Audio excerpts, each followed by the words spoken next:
I'm James Kirk. I'm Michi Hoyer. And you're watching simnews.tv.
Welcome everyone to the finale here in Brazil, here for the WTF1 Superleague, GPVWC Super League here for the finale of the 2019 season here this evening. I'm David Carter and I'll be taking you through the season's action here for the final round here, round 18 of the 2019 season. Alongside me, Gerrit De Vries, obviously doing the cameras. I'll be actually commentating solo here tonight.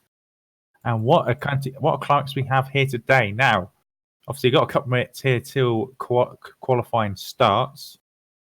We are missing one of the championship contenders here. Alex Siebel is not here to fight for the championship after breaking his left arm just after the race in Kota. So, unfortunately, he will not be competing here tonight to fight for this championship. So, it's down to the two Evolution boys. Dennis Jordan and, of course, championship leader Yannick Bock as well. So 21 points between those two drivers.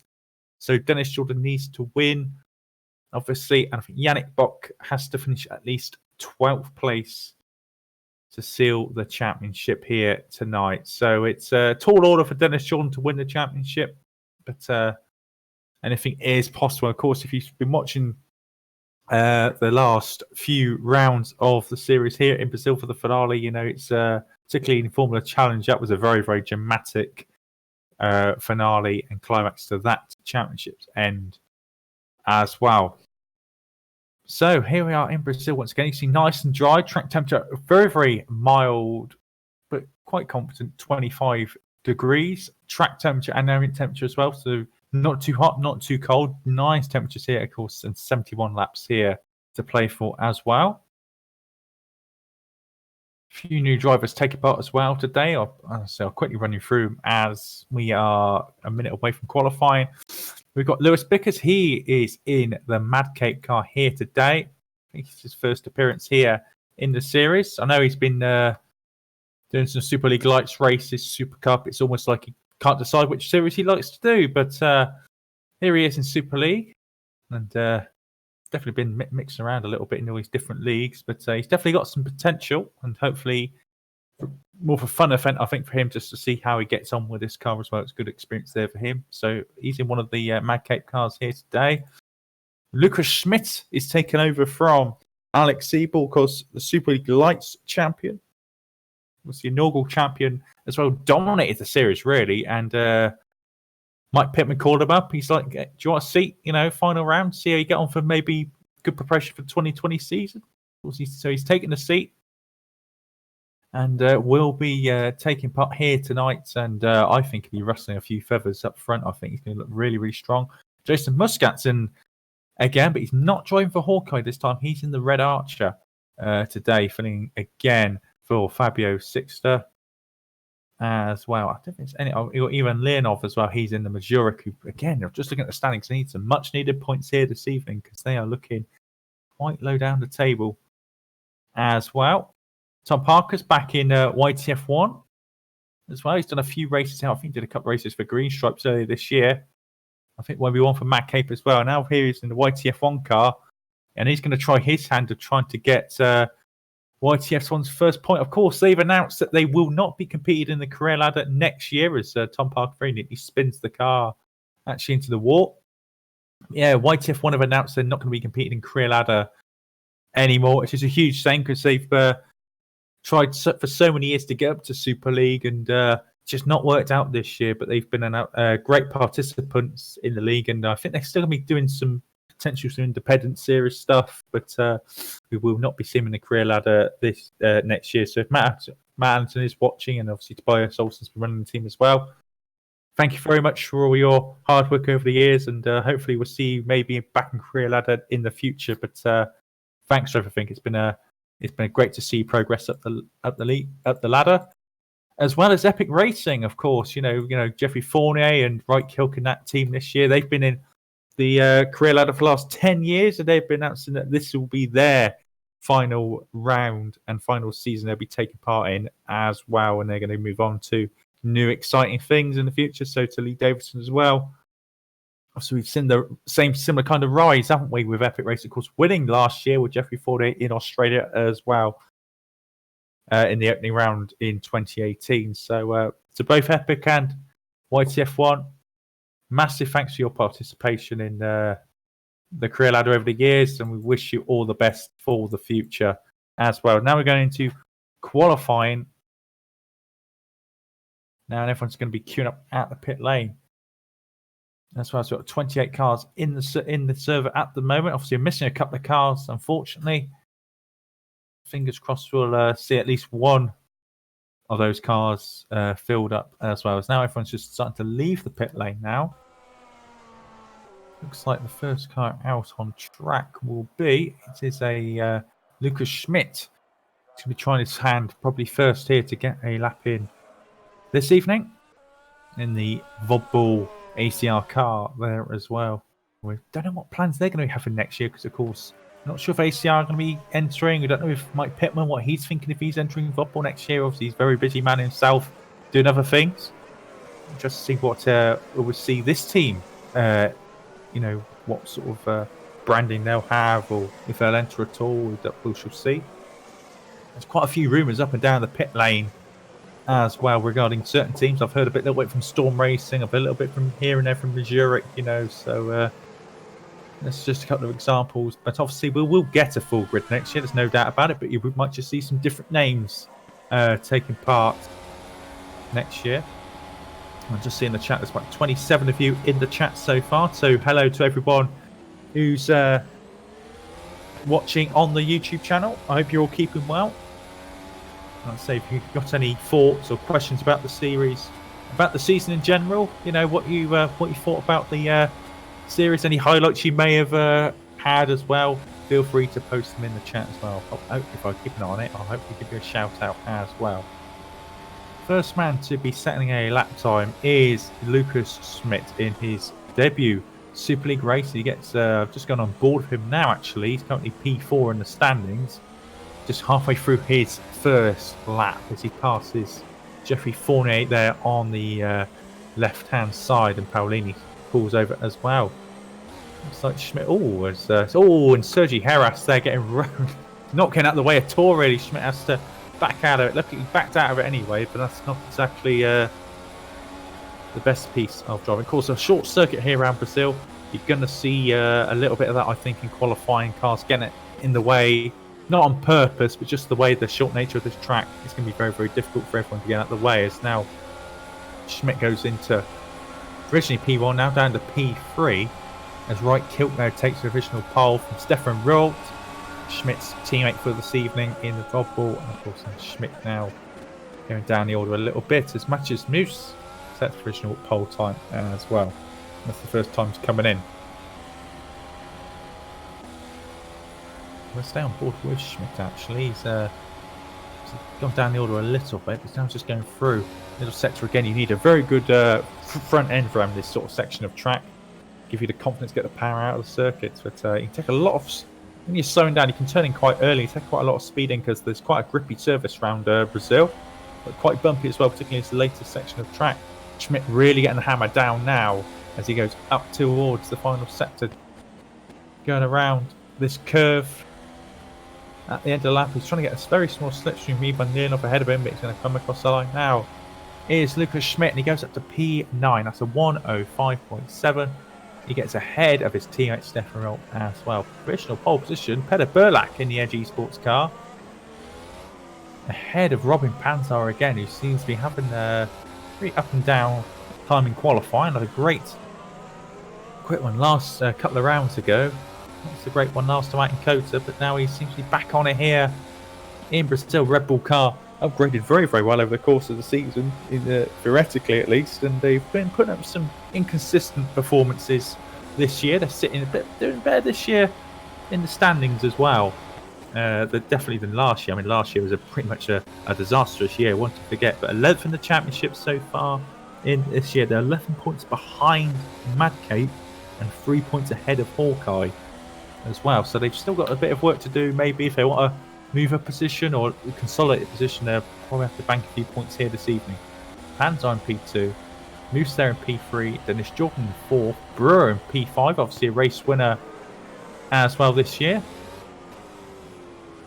for Dan Brewer. Eros Pasculi there looking a little bit better this weekend or this evening here in P6. Florian Geyer in P7, Alex Cooper in P8 as well. Wright Kilkin 9th and Lucas Schmidt there rounding out the 10, as well as people's completing their first runs. I don't think anyone else is really setting any lap times on fire at the moment. As I'm just going to watch it. Yannick Bock, currently P22. He's on his first proper time lap, I should say, down to P24. Obviously, championship leader and clear favourite here today to bag the trophy home, as well as the prestigious of winning the championship. Obviously, the prize money as well. Going through turn 4. It's all a lot of these corners flat out in this car. Look at that, almost flat out down to 6. Just downshifts to 6, but keeps the power on into the first right-hand hairpin, and then the left, very long corner. Going to wear out those front tyres a lot over the course of the 71 laps here. We're going to have this evening's race get some power very early out of there, actually in the traction zone, into the final proper corner. And he's, of course, quite far up on his time. He's now got the slipstream Dennis Jordan ahead of him. So the Evolutions, even though they're fighting the championship together, still working together on track as well, helping each other to get as far up the grid as possible.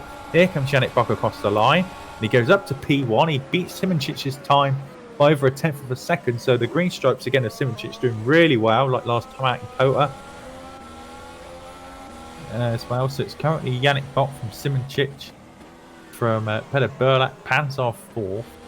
Matthews Mufair giving a slipstream there to his teammate Jason Muscat, as well as Dennis Jordan 6th, Kilkin 7th, Brewer in 8th, Masculi now down to 9th, and Flo Guy in 10th. I've just heard a bit of crashing in the background. Oh, it's a big accident there for Ivan Leonov.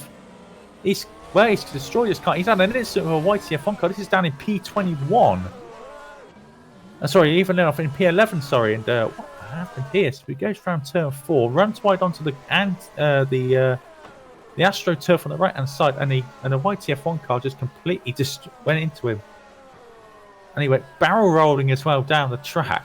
Is that Tom Parker by any chance? It was Tom Parker who went flying into the air, into the wall. And they're both now trying to recover to the pits, but their car's absolutely destroyed, so they're going to really struggle to get back to the pit as well. So disastrous stuff there. Danny van der Neet's also in the pits. He's lost his front wing. So it's proven a little bit chaotic here around Brazil. I said it's going to be close around here, but I didn't exactly anticipate many incidents. But hopefully those guys will recover. We'll see him back on track, hopefully. The Florida guy is going to P3 as well for Red Bull Street Fighter as well. So the ex-champion showing like I remember last year actually, Red Bull Street Fighter, the torrid year, and then he turned up to the final round of the season around Abu Dhabi at the time. And Florian Guy did a brilliant performance that day as well, alongside his much illustrious teammate Dennis Lind as well that day. They were right at the front of the field. Looks like it might be similar kind of things happening here as well. Final round of the season, Red Bull Street Fighter seems to be putting on a top performance here once again, with both cars in the top 5. Simracing obviously sister team in P4 as well. Russo in P6 is going for a yellow flag. It's just Simracing, so going slowly going back to the pits as well. No one else really setting any blistering lap times. I see Dino Paolini setting a personal best. That's his Pellegrini. They're both going faster on these laps as well. I think they're going to go on board actually now with Dino Paolini in down in P17 and see if he can improve on this lap time. Lost a bit of time actually in sector 2 so far. Just see the pace of the Mazurek compared to the pace of the front runners. Goes through the final corner now. So need some points in. Of course, there's a potential for relegation for a lot of these teams as well. With teams pulling out, obviously that might change a little bit. As actually Paolini proves me wrong. Actually, just pits. He doesn't go any faster. But that's a big concern, particularly for your teams like Hawkeye, for example. They're not exactly doing too great this year. Your teams like Mazurek, Storm Racing as well. You know, they all teams that could potentially go down as a result of where they finish in the championship as well. So it's something to bear in mind. We'll keep in thought potentially when the announcements get done in December. GPWC Day just recently announced that will happen in Malta on December the 7th. So if you are planning for maybe a bit of a Christmas break before you all get your turkey down yet, then that's being held down in Malta, and you could meet all the people involved in the league. You know, a lot of the team managers, drivers, fans, all that sort of all the people involved in the last 12 months or so. A few of you will be down there in Malta, so hopefully we'll have a great time out there. Enjoy meeting all the people, and I'm sure there'll be some stories come out of it. That's one thing for sure. So yeah, December the 7th that would be, and all the announcements will be happening then as well. So regarding next year, what the plans are, what they obviously there's a lot of discussion in the Discord in recent times, which we won't get into now, but we'll see what plans they have for next year, any changes in the series potentially, or new features happening in the league as well. Back up front, Dennis Jordan and Yannick Bock 1 and 2, so the Evolution boys back up front. Setting standards they have all year. They're 201 points clearer in the teams championship than their nearest rivals, Football ACR as well, so that just shows the dominance they've had this year as a team as well. So you've got Siebel challenging, you've got obviously the Edge Esports guys challenging, Red Archer challenging, but they've just been in different classes here, haven't they? Evolution Motorsports, and they'll be taking out both championships, of course. But which of the two will be taking the drivers' championship here today? I'm just noticing Yoni Simracing's down in P6. He's going to come across the line and take provisional pole here for green stripes again, with the help of Robin Panzer on a straight line with the slipstream. But Yoni Simracing taking provisional pole position here today. It looks like they're going to try and help each other out down again. No, I don't think so. There, but Simracing's provisional pole, beating both of the Evolution boys there. Burke in 4th, Guy now down to 5th. Lucas Schmidt has jumped up to P6, so doing a pretty handy job in his debut. Robin Panzer in 7th position. Moose in 8th. Musculi there in 9th. Well, I'm interested to see if we see him return next year. Obviously, he's a race winner this year as well in a previous round as well in Istanbul. So we'll see how he gets on. I hope he comes back next year. It's a great name to have in the series, and I think Harris has enjoyed it this year. He's had his ups and downs, but he's grown into it. Oh, sorry, it was Canada, wasn't it? Canada he won his race at, not Turkey, of course. Right kilt there in P10.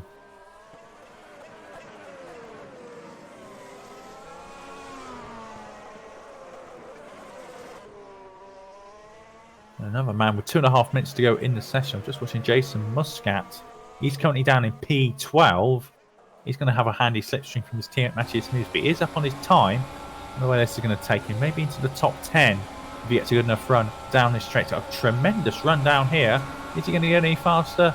He stays P12. He improved his time, but not position in the end there as well. But Jason Muscat, obviously Super Cup champion this year, having a run out once again in a Super League car. Maybe planning on a Super League Lights or Super League drive next year. You know, he's been around GPV long enough. He's got the experience to definitely handle these cars, and he knows what the series is about. So maybe he's a man that people might be keeping 1 or 2 eyes on next year if they believe in Muscat's ability. Obviously, he carries that reputation with him now of finally winning a championship after 10 years hard work.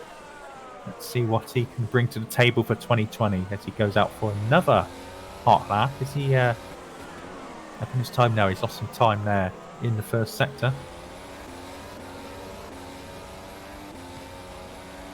People are now going to coming out now for their final runs, or completing their final runs, as Mark Hutchinson's actually just cutting some grass in the P18. I mean, has he got lost or something? There we go. So the flag lawnmower range coming out for maybe a new Christmas range for next year. Where's he going? There we go. Finally decides to park it after having fun in the grass there, shall we say. His teammate Sergi Harris has had a really, really good year in GP this year. Not having such a great performance so far down in P21. But he's got 1 more lap to change his fortunes there as well. Simracing still holds provisional pole. Is anyone? Both Evolution boys are still in the pit, so they're not going to be improving their times. From Guy consolidates P5. Panzar's can touch and go. It's a yellow flag in sector 3. Nothing come of it. I don't think he's going to improve his time either. I think it's pretty much all set. I don't think anyone's really improving. Might get Dan Brewer here. He's currently P11. He's got a situation from Burlack as to come down. Across the line. Oh, he's going to be touch and go. He comes up to 9th. 9th ahead of Rascuni and Kilk there as well. Good effort in the end from him. It's Jason Muscat. I think Muscat's going to pit. No, he's going to go out for... he's on another lap here. Here's Muscat. Still stays 12th in the end. But yeah, really interesting run of results. I'm just going to run you down through the results in a couple minutes. I think everyone now has done their lap times. I thought, we got Ivan Leonov. He's on a lap as well. He's coming down in P24. As Danny van der Neet has left the server as well. It comes around the final corner now. Does Ivan Leonov? He's had a sketchy season. Speaking of sketchy, that is a spin and a half, and he's going to retire. I think he's one of those. He's got potential to do really good things, but I've seen a few times this year Leonov getting involved in incidents that have not pleased many people. Not been pleased many people, but he's definitely got potential to be fast. Looks like a few other people are trying to try their hand at improving their lap times. In the end, I've seen Florian Guy's going up to 4th actually, as well behind my back as he beats Burlack as well. So it's going to be green stripes from both evolutions from Red Bull Street Fighter, Peter Burlack in the Edgy Sports, Schmidt, Robert Pansar finals P7, Matthews Moose in P8, Dan Brewer in P9, Mascudi P10, Right Kilk, Jason Muscat, Matthew Milnek in the Brasilia, Stefan Relt 14th, Jeffrey Fournier 15th, and it's Cooper 16th. Dino Paulini, Laurent Kearsmakers, Mark Hutchinson, and Lewis Bickers rounds out 20, and then Sergi Heras, Ricardo Pellegrini, Leon Bock, Ivan Leonov, Tom Parker, Sapala, and David Fiduk runs out the 27 cars in qualifying. Not too sure where Danny van der Neet ended up, but green stripes here. Again, getting that pole position as well. So great stuff there from Yerny. He'll be delighted with that, I'm sure. Say, doing a much needed boost there for Green Stripes as well. So that's been the final qualifying session of the 2019 season. Obviously, in a couple of weeks' time, we're going to have the young driver test as well, which we plan to see all the teams field 3 cars. We're going to do it around, there's been a change of plan with the calendar. It's going to do it around COTA, because obviously bigger circuit, and you're going to have up to 45 cars around Brazil otherwise. So they're going to do it around COTA in 2 weeks' time as well. So we're looking forward to that. So if any of you guys may be down in Formula Challenge or Super Cup, Super League Lights, you fancy a little run out in these cars, PM the managers of the teams of these cars, or just message in the Super League Discord channel and say that you fancy a seat. Well, maybe you get given a chance to drive in one of these beauties, and the last chance to see the 2019 cars in action as well.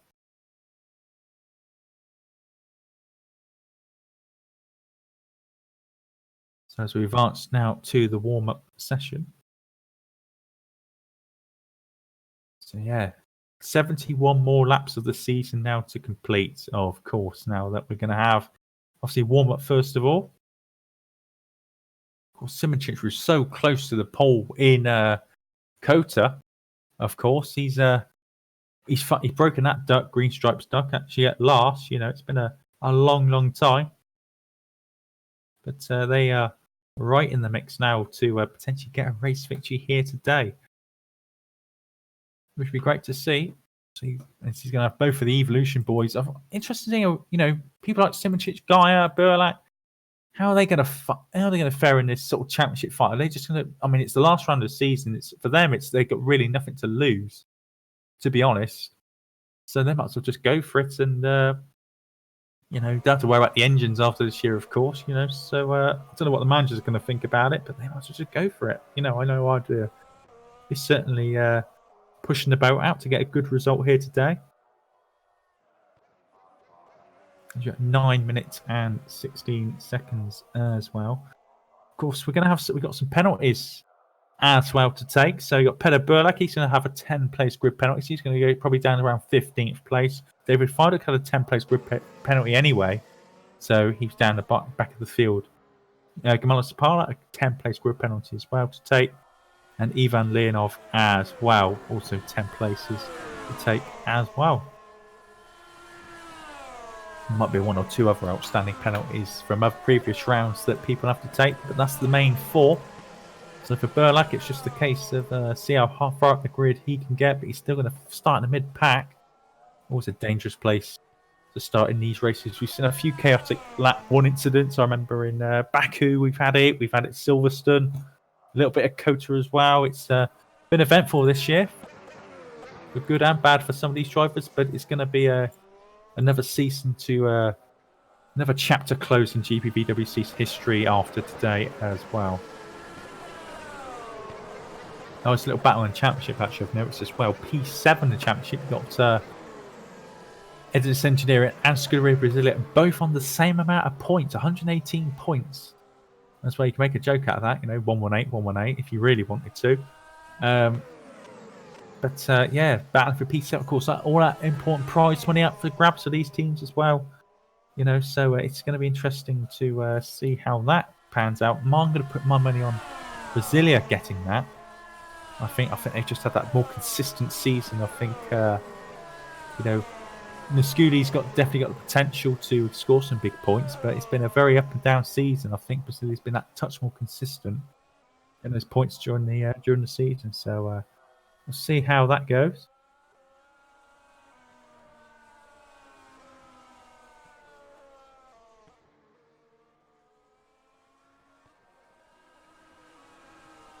And what is people's predictions here for 2020? What new teams are going to enter the series next year? Not just Super League, but GPWC in general as well. Great to see some new, fresh, exciting managers and teams coming through into the series next year. Maybe 1 or 2 if they're big enough to Super League.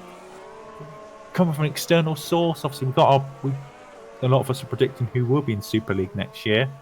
See Red Arrow winning Super League Lights Championship.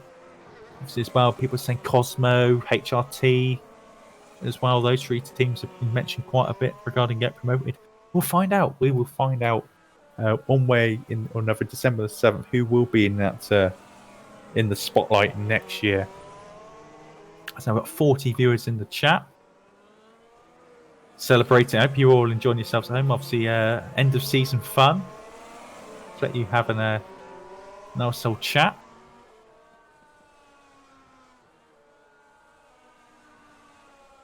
But yeah, 6 minutes to go here. And of course, as I said earlier, 71 laps here will be taken part here in Brazil. Obviously, we've seen some dramatic finales here in the past, in the sim racing world and in real life, of course. We'll have another spectacular show here today. Of course, last year, if you remember, absolutely bucketed down.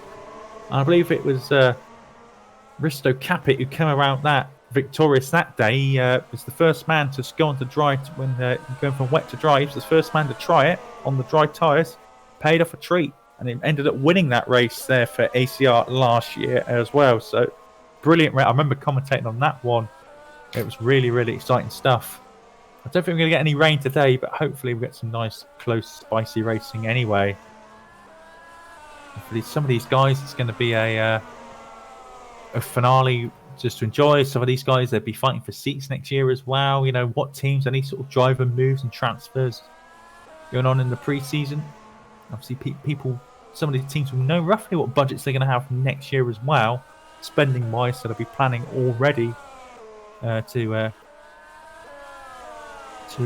see what staff they can hire, what drivers they can bring in at the right price, and prepare properly. Because I think there's been, for a few of these teams this year, and I don't like to be too critical, but, you know, I've got a mouth, I'm going to use it, let's face it.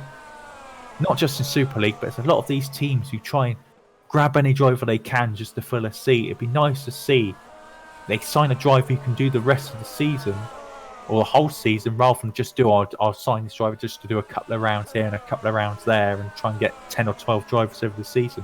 Try and get drivers who are committed and are good for the team long term, rather than just a short term fix. Hopefully that will see, you know, a more consistent, more recognisable grid from round to round, and hopefully that result in better racing as well next year. But of course, a lot of drivers like to start low in a series and then go higher and higher as the season goes on. In my opinion, you know, I'd rather see people starting the season and stick with it rather than try and get up as high as they can, as quick as they can, because I say, you know, there's no value. I don't see any value in that.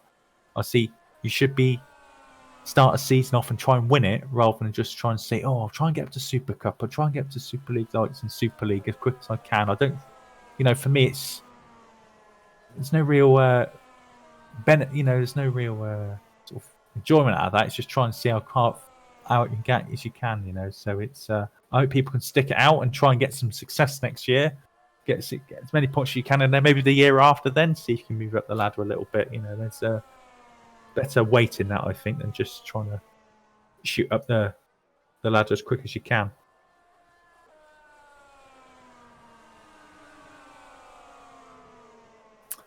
So 3 minutes to go, and for a few of us, a few of us would be probably glad that the season's over in some respects, because it's been a tiring season. Obviously, we started since March this year. For those who don't know, we've had 16 rounds this year, going through most of the F1 circuits this year as well as some new ones, returning ones. I should say we had the likes of Turkey come back in calendar this year as well. So that was great to look back on.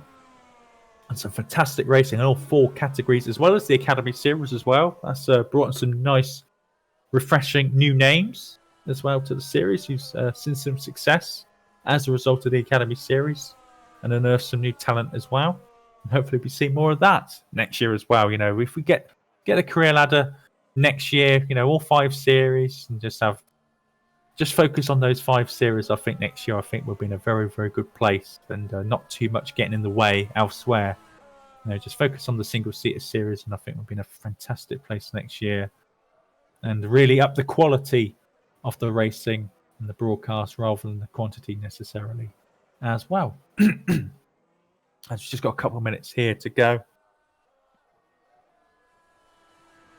So you send us your predictions as well. I see more and more people tuning in now as we get prepared to race here for the final time this year. And for Yannick Bock and Dennis Jordan, might be a butterfly time or nappy time, or however you want to put it. In this case, because they'd be both fighting for this championship. Obviously, Dennis Jordan knows not what he needs to do. He needs to just win the race and hope that Yannick Bock goes into some problems potentially, as well as a tall order. But Dennis Jordan needs to win this race. He has any chance of winning this championship. Yannick Bock, all he needs to do is finish, I believe it's 12th position. Or was it 11th? I believe it's 11th place. He needs to finish, if my maths are correct there, to win this championship. As well, I think it might be 12 due to race wins that Yannick's had, actually. So, yeah, I believe it is 12th place he has to get to win this championship. So it's going to be difficult, but I'll see who's going to try and get in the way. Who is going to be the one trying to end this season on a high? We shall find out in the next couple of minutes or so.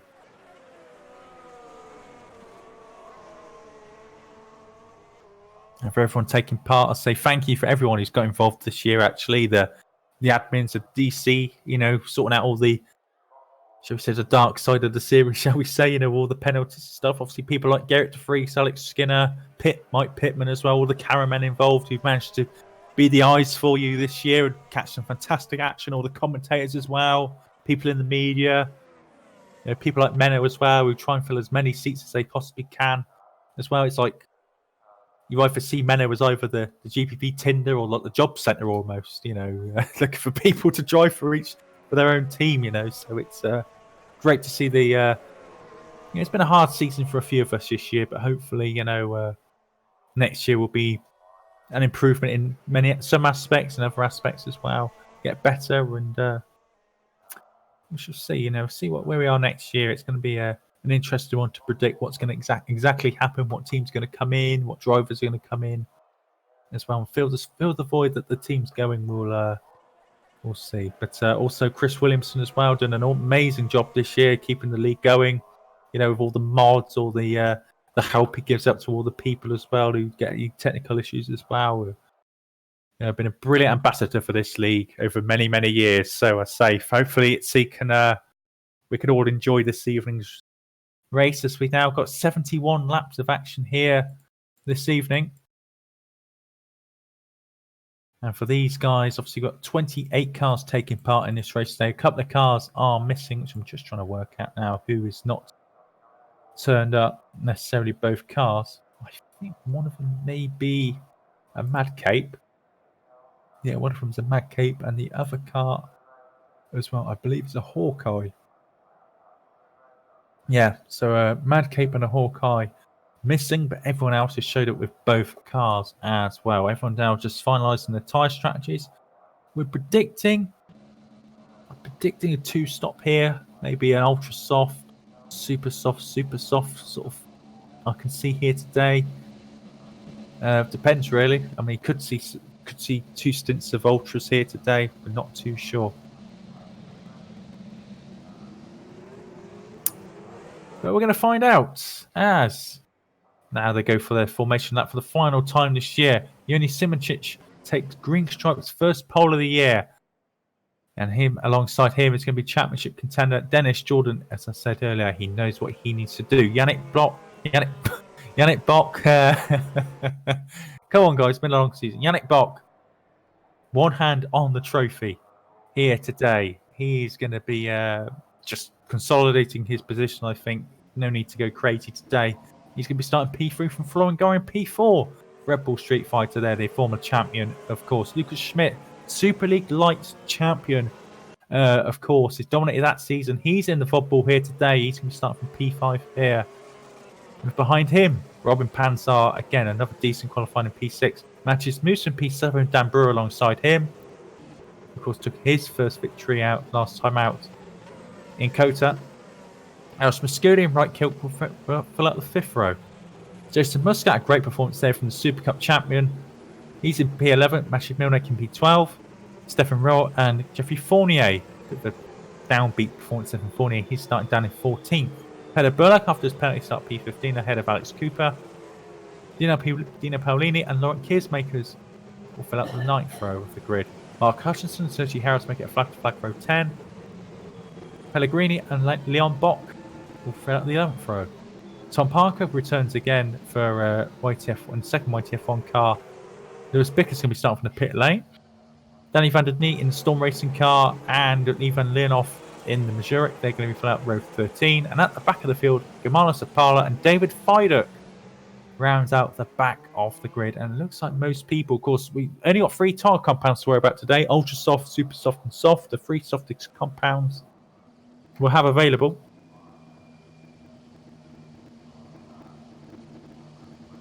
So yeah, don't expect anything too fancy. I think people who start on the soft tyre now, I've said they'll just watch out for people who start on harder compounds, but it's not really worked this year. Let's face it, you know. So I think for those people, no one's starting on softs. They're all starting either ultras or supers today. So it's only like the likes of Fiduk and Leonov who start on the super soft. So for the final time this year, it's been an outstanding year. And which of the Evolution boys are going to come home with the trophy and the championship in the bag, as the lights are now going to go on. They drop the clutches and they're away for the final time this year, and it looks like it's a brilliant start from Simracing, but they're 4 wide behind almost as the Red Bull Street Fighters dive down the inside. That's a great start there from Panzer from P6 on the grid. He's got ahead of his teammate, but the getaway clear at the front. It looks like to me no one's had any incidents through the first couple of corners. Now go towards turn 4. And Simracing stays out in front. We've got the 2 Evolutions from the 2 Red Bull Street Fighters behind. There's a couple of cars running wide out of turn 4. It looks like everyone's got away fairly cleanly indeed. You know, no dramas to speak about. Everyone's just following line of stern, being pretty sensible about it. Everyone's got away cleanly. You know, Bickers and Sapala at the back of the field. But Simracing, what a clean start there for Green Stripes. You know, getting the start that he needed. Got a great launch off the line, maintaining his position, already trying to gap out from Dennis Jordan. So it's Simracing from Jordan from Bock, Panzer, Geyer, Brewer, Schmidt, Musculi, Moose and Wright Kilk rounding out the top 10 as well. As he comes round for the first time, the lap's going to fly by here. It's a very short lap indeed. Simracing lead here by 7/10 of a second. And look at this. Down the inside, Robin Panzer making the move on Yannick Bock. He's going into P3. These Street Fighter boys, they're going to be aggressive today, I feel. You know, they've got very little to lose regarding championship position.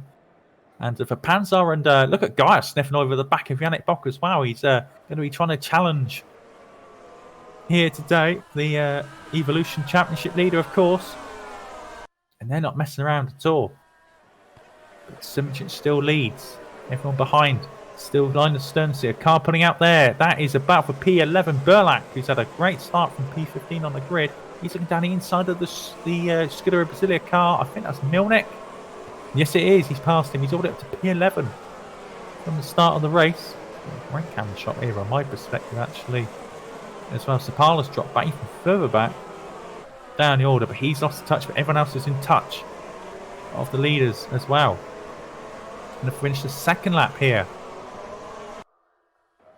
of this race already. Going to absolutely fly by. It looks like great straight line speed here from Street Fighter. They're going to be one to watch down this straight. They've quite a low downforce setup. It looks like these 3 are pulling away out in front. So Simracing still holds the lead initially. Jordan from Robin Panzer, and this will be a big boost in the end of season form that Red Bull Street Fighter would take with their championship position there. Would definitely leap up a couple, at least a position in the standings if it keeps like this. Obviously a long way to go, of course. Looking further back of the field, getting close here for the final point position here. Stefan Rolt in P15 from Fournier, and he's got the Storm Racing car as well of Riccardo Pellegrini. It'd be nice if see their Storm Racing finish on a few points here. They've had a tough year. Obviously a couple of moments of magic in their season was from Matthew Williams, of course. But nice to see their guys here finish on a few extra points. Say rumours surrounding their futures. Gamala Sapala has already retired from this race. I'm not exactly sure what happened. It looks like he had problems from the get-go. He just didn't get going at all. And he was tailing off at the back of the field. So I reckon that's some technical problems for him as well. So now DRS is now going to be open now. Lap 3. End of the 3rd lap. So now on the 4th lap now. The DRS now active. Now watch out down out of turn 1, 2 and 3 out the center S. We'll see if any action happens here. See, Simracing all against defensive stuff. Squeeze onto the grass there. The Edge Esports car. That was Brewer. And Guy getting his shoulders out completely. And his elbows for that matter. Out of there. And holding on to position as well. Further back, I can't see nothing else too dramatic going on. Oh, a couple of cars off. We got Leon Bock off. And, was that just Bock or was there someone else as well? It looks like Leonov got involved as well. Not exactly sure what happened here. Looks like a bit of smoke. Leonov went for a dive down the inside and took Bock with him off.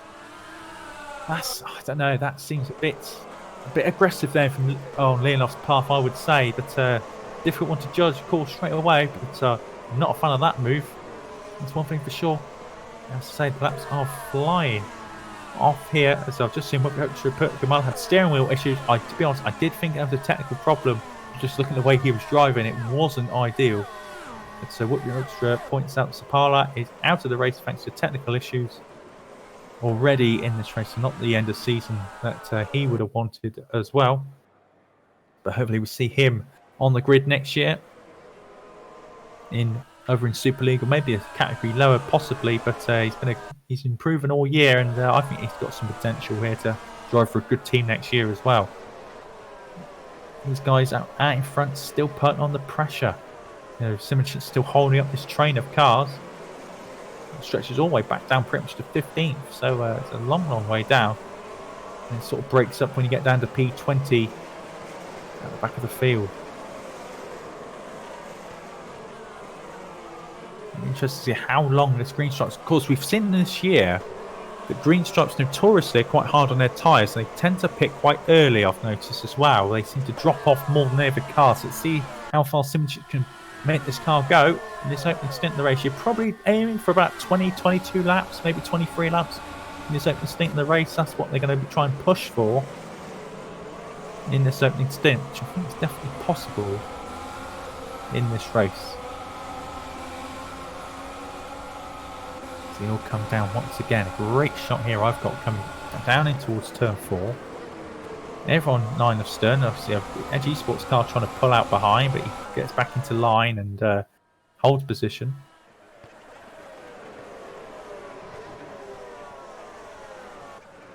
It's really who blinks first. Obviously, no one's going to blink yet because, particularly in pit stops, because there's a long way to go before you even think about doing that.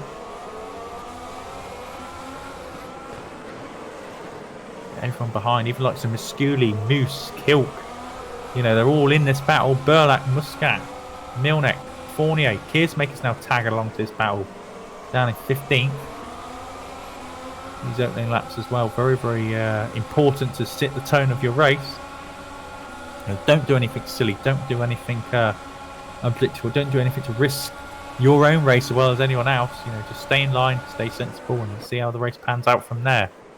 As they go through turns 1, 2, 3 again.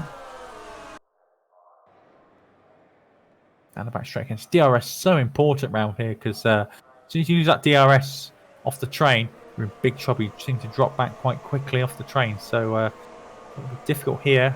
A long running, but Simracing doing what he has to do at the moment. Of course, Jordan has to get past Simracing to obviously have any chance of the title. So he's going to be pushing hard. He's not going to try and mess around, I don't think, until let's get this job done quickly, I think. Then again, if he does get past, he'll be under attack from DRS as well. So maybe he's waiting for maybe till the pit stops, till they start happening around. We're particularly between sort of lap 20 and 25 for a lot of these drivers here today to get the 2-stop, to be able to do the 2-stop. Everyone's still in this race, apart from Sapala with the technical issues earlier on. Here we go. Here's Robin Pansar. He's closer than ever to the back of Dennis Jordan as he pulls out. He's trying to go around the outside into the braking zone here. Goes into the corner, and he's got the higher ground on Jordan. He's going to make the pass. No, Jordan, contact, and Pansar's around. Goes into the side pod of Jordan, and that's him. It's grazing the barrier on the right-hand side, and that is Robin Pansar going down the order, down to P17. It was a risky move. As I said earlier, risky move. You can't be taking too many risks earlier on, and that's exactly why, so he's ruined what could have been a podium position there. He's come back out in 18th place behind Dino Paolini. So hard work now to do Robin Panzer as Tom Parker in the WTF1 car is already pitted. This is for, is he damaged his car? I didn't see. He must have done something to the car because it's just no reason to pit now. Otherwise, he went off the circuit. I don't think there's anything damage-wise on the car, but it almost looks like it's almost an issue with the car more than anything else, or maybe it's a technical issue more than anything else.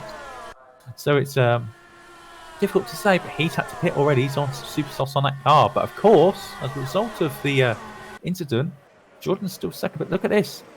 Box up to third. He's got Florian Gaia all over the back of him.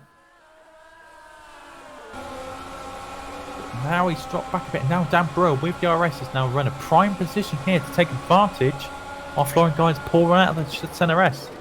Gaia breaks late, very late into turn 4. It's a good run out of it as well. Lucas Schmidt in P6 done a really good showing here on his Super League debut here today. And keeping up with the leaders so far. But it's not. I don't think a lot of people will be surprised to see him far up. You know, he's a quality driver, even when he first came into Super League Lights this year. A lot of people expected him to be running at the sharp end of the field in Super League Lights, let alone Super League. And outstanding stuff here he's done as well. You know, P6 for the moment. And who knows where we can see him in the championship next year. A lot of people may be tipping him. If he was a betting man, how many of you would be betting him on a title next year, you know, or title challenge for 2020? We shall find out, of course, in due time. But obviously, he's going to be focusing on impressing team managers out there for next year and see where he ends up next year. Will he be at Cosmo next year? Will he be at a different team in Super League? We will find out, obviously, at some point in December or later on, depending on what league Cosmo in, I guess.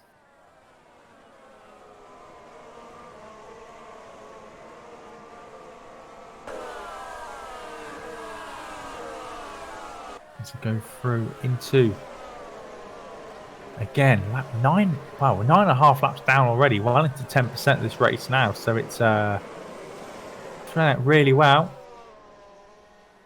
I say everyone pretty much still lined up. So the top 23 cars still pretty much lined up from the start. So I think it's only really going to settle down properly when the first line of pit stops happen. So go out of the Cal once again. And he's looking to attack this time around with DRS. DRS is going to be so important today. It's going to play a big role, I think, in people breaking away and people making moves. But I don't think anyone's making moves this time around unless further back. Looks like Burlack is defending from Jason Muscat. That's for P11. Everyone in that train again. Looks like further in P4 as well. Looks like we've got Gaia and Brewer fighting it out as well. Obviously, Brewer now the latest GPVWC Super League winner, of course. And for some people it adds pressure to them. For some people it removes a big weight off their shoulders as well. See how Brewer's taking this. It's a shame we didn't interview Brewer actually after the race last time out. He didn't fancy an interview. He just took the win and took the champagne and with him and went off, so you could say. So it's it's good to see him again fighting that sharp end once again. But I think I'll do a big boost for his confidence, I think, as well. Now you're I think when you win in any league for the first time, you know, it's there's a big boost to the confidence and just gives you that extra belief as a driver. Now you can win, you can pull these moves off, you can run at the sharp end as well. Looking for the back. If it's a couple of cars moving around, trying to make space for themselves, but no done. Oh, it's contact there for P10 and Burlack's around. Burlack's around there. Muscat has to take a forwarding action. It was trying to get inside Jeffrey Fournier. Was Peter Burlack. I'm just going to see now. It looks like is that Fournier move? It looks like Burlack was trying to go around the outside of Fournier, and he stuck his nose in. And Burlack didn't really have the higher ground. Difficult to call. But Muscat did a great job of getting out of the way. But Burlack is out. Burlack is out of this race. It looks like he got damage after. Did he get collected? It looks like he got collected because he's missing his front wing.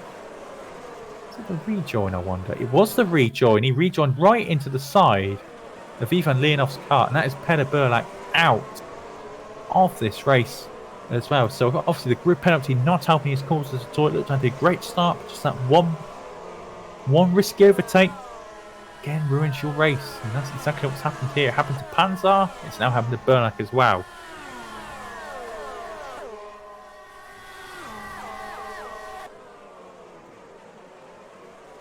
But back up front, Simracing still holds on to see 7/10 the gap and in front. And everyone's still line of stern behind. It's everyone at the front end at least behaving themselves, at least for now. Obviously Kilk's up to 9th, Fournier's in 10th, so both of the epic cars have had good starts this race after starting, particularly Fournier starting a little bit further back. And they got 2 Skura Brasilias behind them as well. Interesting battle between the Brasilias and the Edinus Engineering as well. Obviously level on points coming into this round, P7 in this championship. We'll try and find out who scores what in that particular bout. I think at the moment, doing them quick maths, I think Brasilia might just be edging it very, very slightly by a point or so, depending how the points works out. But we'll see how that comes out. Obviously, we're only on lap 13. We're about 20% of the race done almost. In the next sort of couple of laps or so, be 20% of the way there. Lap 13, onto the 14th lap now. Again, this DRS proving so pivotal here once again. But now we're still breaking away now a little bit, because now it's P13's dropped back a little bit, and that is Stefan Ruolt. In 13th, he's dropped back now from the train, so it's now starting to separate themselves a little bit in this field.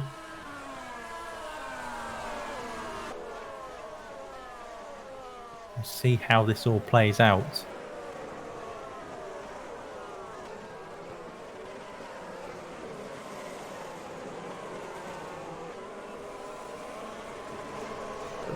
Simracing's doing the job that he needs to do. You know, he's been he hasn't put a foot wrong so far. He's been in control for this whole opening stint of the race since the rocket start he had off the line. You know, he's not been challenged so far from Jordan or anyone else. So far, it's been everyone else behind who's been trying to take each other, pass each other, and take each other out. As a result, in some cases, it's been pretty feisty so far. As behind, no one's really materialising behind. Looks like Pellegrini's making a move on Dino Paolini into turn 1. He's in the points now. Pellegrini's up to 14th, so he's made up some progress, I think, because of the incidents behind him as well. But he's still in the right place here to capitalise. But he's now got Paolini now trying to make a move under DRS, but Pellegrini defends nicely into that corner there. He gets a bit of a wiggle under power on the exit. Muscat's dropped back a little bit actually, because that incident that Burlak had earlier. He was running in the points, now dropped down to 16th. The Red Archer, but he's got a good car underneath him. So sort of Robin Panzer behind him as well. So it'll be difficult to work out how those guys are going to move up through the field. Just about to end the 15th lap.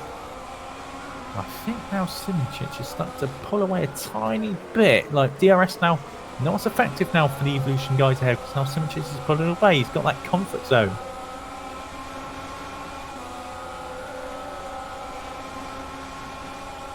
So there he goes. He's still got it into turns 1, 2, and 3. And behind them, Muscat's making a move down the inside. P16 can't quite do it on Paolini. That's potentially gets the run out the corner though. It's looking good here. Muscat pulls out. You've also got Robin Panzer sniffing around as well, just behind them. No, Muscat's sensible there. Super Cup champion, of course, for 2019, and he's trying to impress people out there here today. Try and get himself a seat for 2020 potentially. And the first thing that obviously on his mind at the moment is trying to pass the German ahead of him.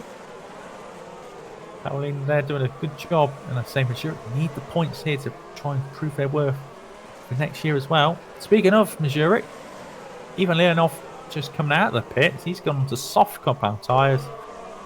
Well, that's a plan. I know he must have had a bit of damage on the car. I wonder if that he went to repair a little bit of damage, but we'll find out.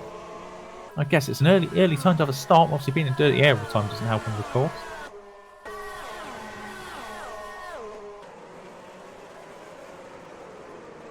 And no moves really being made. Looks like Brasilia cars are closing up to the back a little bit of the Epic Racing guys. And they say we've got a couple of cars in the pit as well. And it's Pellegrini and Mark Hutchinson. So the guys at the back of the field are in for a very, very early stop. Lap 16 as they go from Ultras to Super Softs as well. So early stop home, them trying to undercut the rest of the field around them. Obviously, they might be reacting to Leonov, in all fairness to him as well. But Leonov's miles behind, you know, he's got no chance of overtaking them. But this is a chance for Pellegrini Hutchinson to make up some progress on track. Try and get ahead of a couple of cars as well. But it's still these leading 12 cars all in a line. And who's going to blink first? Are any of these guys that are going to pit this time around? We'll soon find out. I don't think so. I still think it's too early for them to make any plans to make a dive into the pit. But somebody might be making a dive actually. He's had Dan Brewer as well. He's trying to overtake Guy. So Guy's starting to drop a little bit now from these at the front. Brewer's trying to get past. Can't do the move, of course. If you've got any lag coming through on the server, hopefully those issues will be fixed as soon as possible. Alex Cooper now making a dive for the pits. Green stripes. They have a green stripe car in this race, of course. There's one leading and one down in P20. Well, at least at the moment, it's P20. He's coming out of the pit lane now. He's coming out behind the light. Pellegrini Hutchinson. He's gone to soft tyres.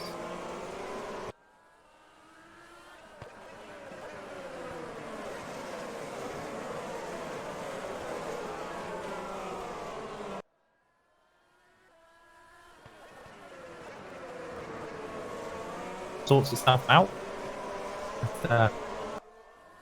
Going to get one more time.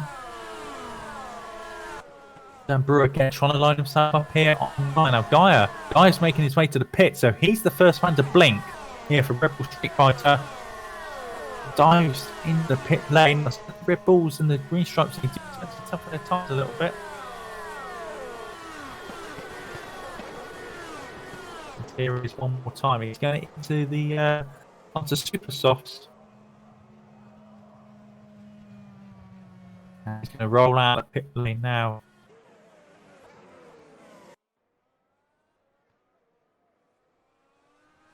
And you're going to rejoin the race in P20, of course, ahead of the people who have pitted. It's just come up behind Leon Bock, of course. And now what's the people up front going to do? What are these guys, like Brewer, Schmidt, Masculi, Moose, what are these guys going to do now to react? Are they going to pit in earlier? Are they going to stay out for a few laps longer?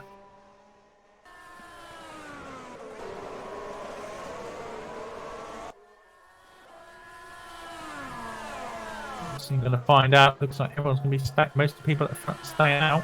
Everyone's going for the pits. So everyone is staying out. So it's just the case that maybe the Red Bull Street was using a bit of tyres a bit too much, or we just want to clear air to maybe do some fancy in between the pit stops. As of course, as things stand at the moment, we've got. Obviously, Yannick Bott would be taking the championship as things stand. Of course, needs a miracle really for Dennis Jordan to win this race, not to win the race, but to take the title home. Because he needs Yannick Bott to really drop down the order like an absolute stone, or something for him to happen, maybe a disconnect or something to for that to happen.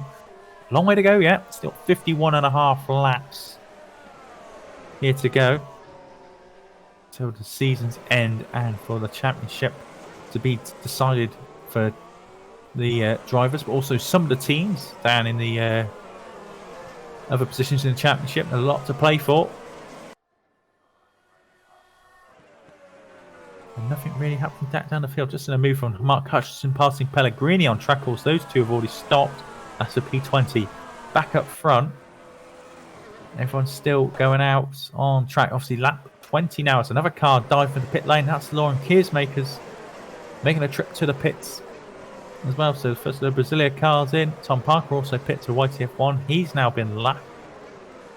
Out into the pit box goes Laurent now. He's going to go to what everyone else has been doing pretty much. He's gone from ultras to supers in this race. Obviously, Jason Muscat also making a dive into the pit lane as well.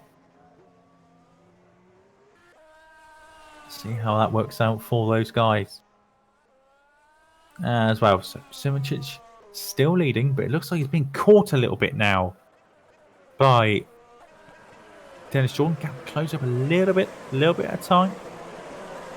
As long as Simracing gets good, I think with the circuit, as long as you get good drives out of the corners, yeah, we're normally in a pretty good place to keep your position. Really, it's one of those circuits. Really, there's a lot of acceleration zones in this circuit, particularly in the middle sector. Getting good drivers is always key to maintaining your position around here. But look, again, he pulls out. But here's a car that's pulling in. Dan Brewer. Obviously, Fournier and Milnek as well, racing behind as well for the pit. Stefan Roll. A lot of cars coming in at the same time. Van der Neet. Oh, it's a contact there. Sergi Harras. I think he might have went into the back of the Storm Racing car, Van der Neet. And now he's trying to do a 3-point, well, not a 3-point turn, like an 8-point turn at this rate. Look at that. Trying to get, he's knocked the front wing off. Not off, but he's knocked it against the wall. Did he actually touch the back? He did. He give Van der Neet a bit of a knock, but lucky he didn't lose his front wing actually. But drama over. Dan Brewer comes up behind Guy. So Guy has gained a little bit. He's gained about a second and a half on Dan Brewer in the pit stops. But that was to be expected with the undercut. So just goes to show how that is going on. Fournier comes out ahead of Keersmakers and Milnek as well in between the two. Simracing still pulling out this gap and in front. More cars heading for pit lane. This is Lucas Schmidt and Eros Musculi into pit lane, and of course we've got Robin Panzer coming in behind as well. And that is definitely this is definitely not a move here to be sneezed at. That's for sure. As Musculi goes on to super softs as well as Lucas Schmidt. Everyone doing the same strategy. Oh, Dino Paolini going on to softs. Maybe that's planning to go a longer stint now and go for a shorter stint to the end. Maybe attack a little bit more. And out of the pits, you've got the likes of Gaia, Brewer, and then Schmidt behind them as well. So there we go. Currently 7th, 8th, and 9th. Musculi comes out for additional 10th from ahead of Fournier. Panzer down in 14th now, but obviously a lot of cars ahead have not made their pit stops. You've got likes of Simracing, Jordan, Bott, Moose, Kilt, and David Fidek as well. Currently in P6, but obviously he has not stopped yet. Someone is stopping though, Yannick Bott. He's making his move into the pit. It's a vital pit stop here for the championship leader. Let's see what he's going to build. He's going to build some super softs, of course, but where's he going to come out in relation to the other guys behind up? Lap 23 of this race. Jacks go up. Super soft get bolted on the car. The car goes down. Very, very quick pit stop. Indeed, and gets a nice, obviously no traffic for him to deal with in the pits. Difficult pit lane. I say it's underestimated getting out of this pit lane. It's very, very easy to drop it. And maybe have an accident. He's going to come out side by side. He's going to come up behind Florian Gaia. So Florian Gaia's jumped him in the pits. Great stuff there from Florian Gaia. Obviously, he's done the big undercut. Worked an absolute treat. And these two guys out front, Simracing and Dennis Jordan, looks like I reckon these two will be pitting this time round as well. And see how these guys get on. As well, in relation to the other cars who've already pitted. So, is there going to be moves into the pit lane? Yes, there is. Both of these guys coming in at the same time. Jordan breaking very late, also overtaking Simracing in the run to the pits. He broke very, very late. I hope it wasn't too late for Dennis Jordan's sake, but it's very, very aggressive run into the pits. As the green stripe car obviously pitting a lot earlier down in the pit lane. Evolution pitting right at the far end of the pit lane. As they both bolt on super soft tyres. Is Jordan going to jump him? He is. He's jumped him. Dennis Jordan's jumped him in the pits. So what a great, brilliant pit work there is from Dennis Jordan's pit entry and the pit crew as well of the Evolution guys. Obviously, it's something that the teams can work on. Is how good the pit crews are, and that's vital. Look at that. Jordan's got out obviously ahead of Bok. Bok's obviously passed Guy on circuit. Simracing just dropped all the way back down to 4th. On track off that, you could say poor entry, poor pit stop, combination of both things, and doing the staying out long on tyres. But he's gone from P1 all the way back down to P4. So all that great work he's put in. Not been thrown down the pan exactly, but dramatic stuff. It just goes to show you some of the evolution was really struggling last year. I think was the pit stops. That's something they've been working on, and you can see right there, obviously jumping Simracing in the pit stops, and all these three cars now jumping ahead. Now Dan Brewer is going to be looking potentially at the back here of Simracing, as well as Lucas Schmidt. He's still in this battle as well. Lucas Schmidt was a 6-car train here for the lead as we go to finish lap 25.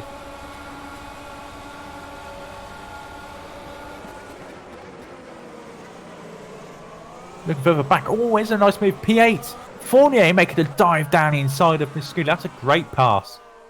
Obviously, DRS assisted, but he had to still get the braking absolutely spot on. Jeffrey Fournier. I know got a few fans in the chat. Great move there by the Frenchman. And he's got ahead of Musculi, the Italian there as well. Right, Kilk, obviously down in P10. Obviously, these epic boys have been literally glued together for the whole season, not only on track, but in the championship as well. And of course, they're pretty much finishing this championship pretty much glued together as well on circuit 8th and 10th of the minute, with Musculi separating the two.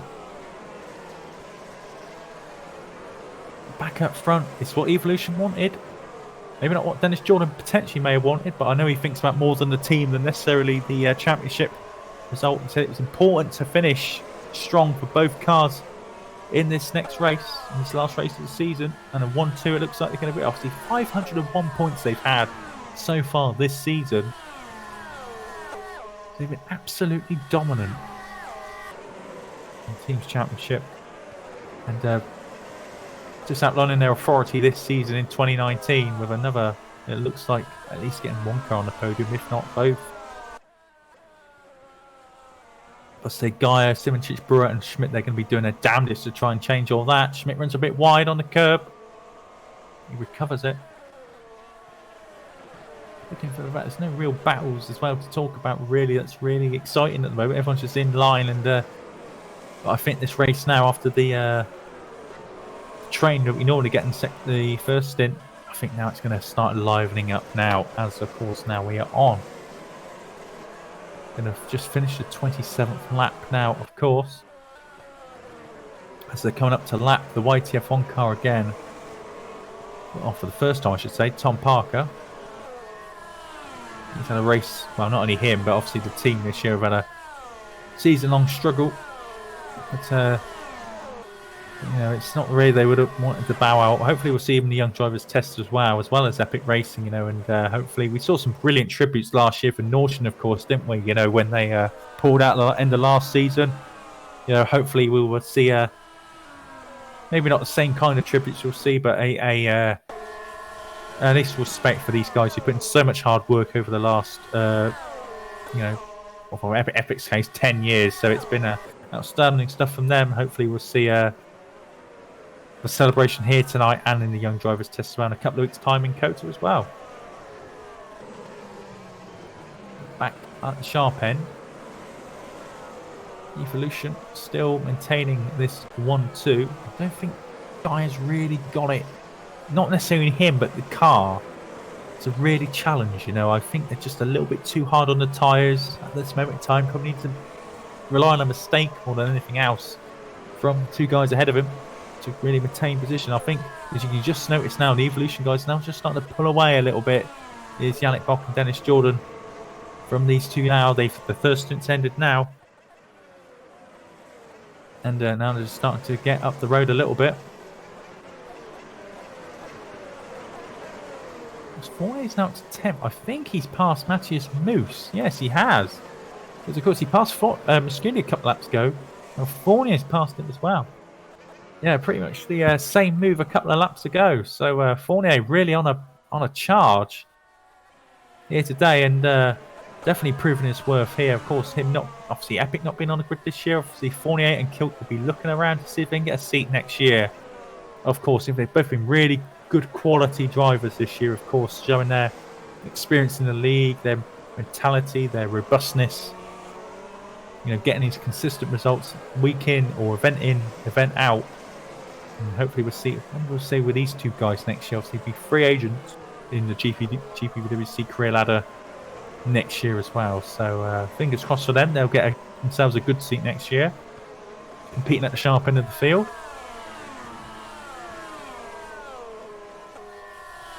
Pulling out behind a P3 Simracing.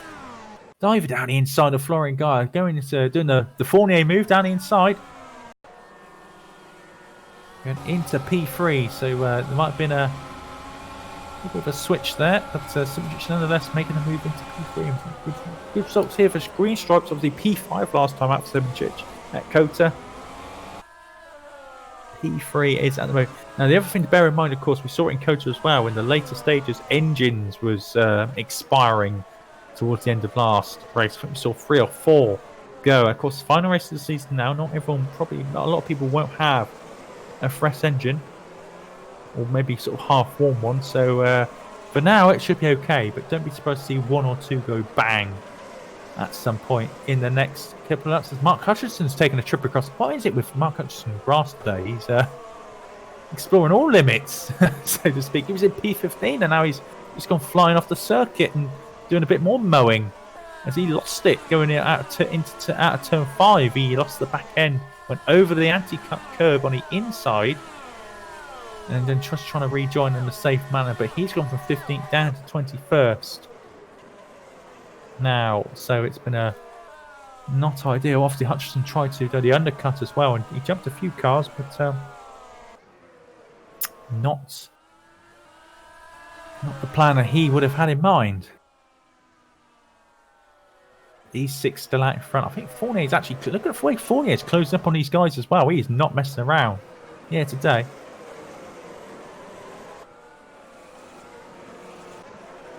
He's having the... Yeah, I've just noticed as well, actually, I'm not sure how accurate this is, but fastest lap of the race, Gamala Sapala, the 1 minute 7.0. That was done very early on. I wonder if Sapala did a bit of mowing just to get that lap time before he retired. You know, get himself on the scoreboard and set a quick lap time. Because that was at the very start of the race when they got full tanks of fuel. So, you know, I'm not sure what happened there, but maybe it's because he crossed the pit line, make quite a quick round lap. I'm not too sure. But anyway, apparently set the fastest lap so far. Everyone at the moment, just out of curiosity, doing in the mid 1 minute 8s, or low to mid 1 minute 8s at this moment in time. And Fournier's doing the fastest laps on the circuit so far. He's done a 8.0. Everyone in front of him, 8.1, 8.2, 8.3, 8.4. So he's closing these guys down bit by bit. Can we see a surge of performance here from the Frenchman? And end his season on a high here, and his time at Epic Racing on a high. And what a start it was, you know, in his career at Epic. Obviously, you look back to the start of last season, winning in his first Super League race with Epic Racing as well. You know, he's had some good times. There's been some difficult type moments as well, not going to lie, but what a great servant it's been for him and GPV as well. He's sort of been getting better and better. Obviously, he had his rough time out in one down point was obviously in Monaco this year, where he got that race ban. But he's come out of that the other side, and he's been putting up some pretty good performances since then. Not setting the world alight, but I think with the car that he's got, a great performance.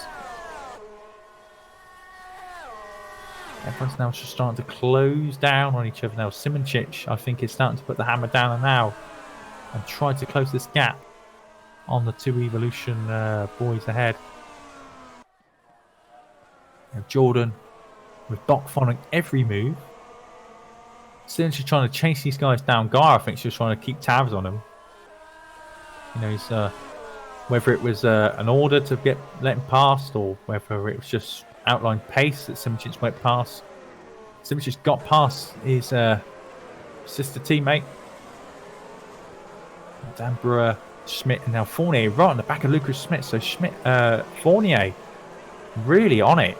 Really is on it now, and I'm trying to get this. Of course, now in Dirty A may not have the same potential speed that he had, but he's going to have DRS now to compensate. So nothing really gone further back. I've just noticed that Ivan Leonov's had another trip to the pits.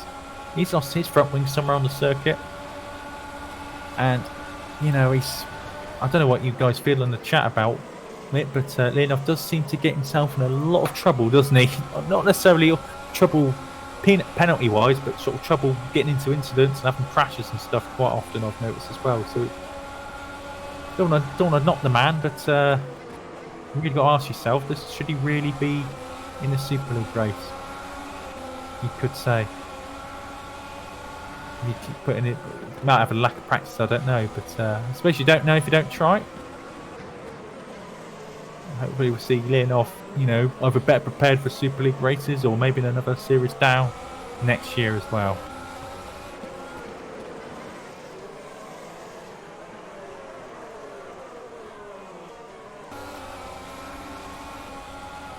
Again, these guys at 7 up front are still maintaining the pace. Right, Kilt's now going to bring the man to close down on the 7 ahead.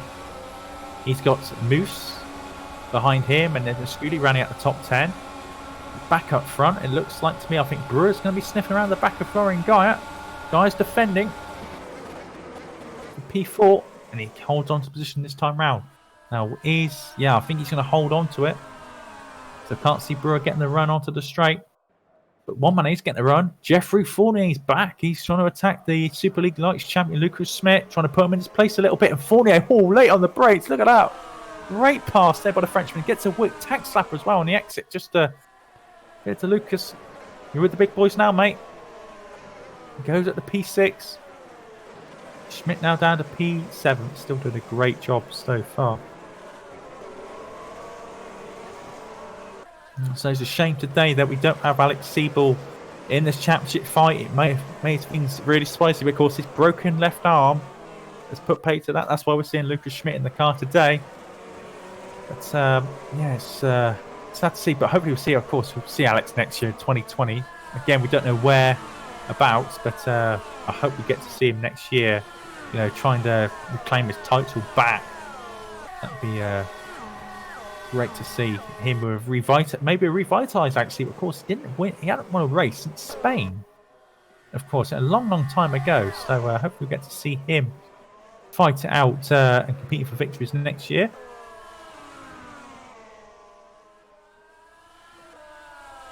Again, Evolution controlling the pace. Jeffrey Fournier, the man on the move, man on a mission.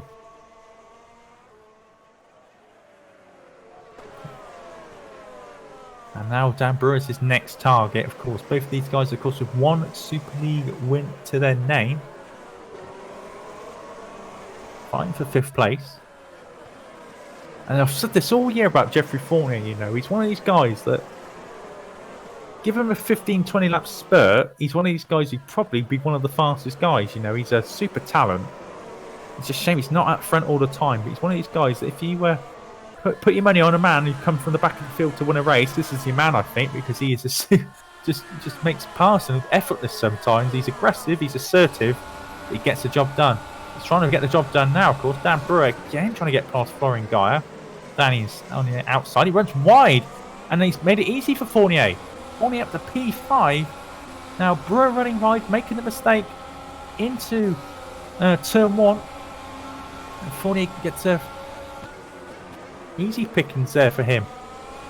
And next up, Florian Gaia, so he's marching its way up through the field from P8 not so long ago.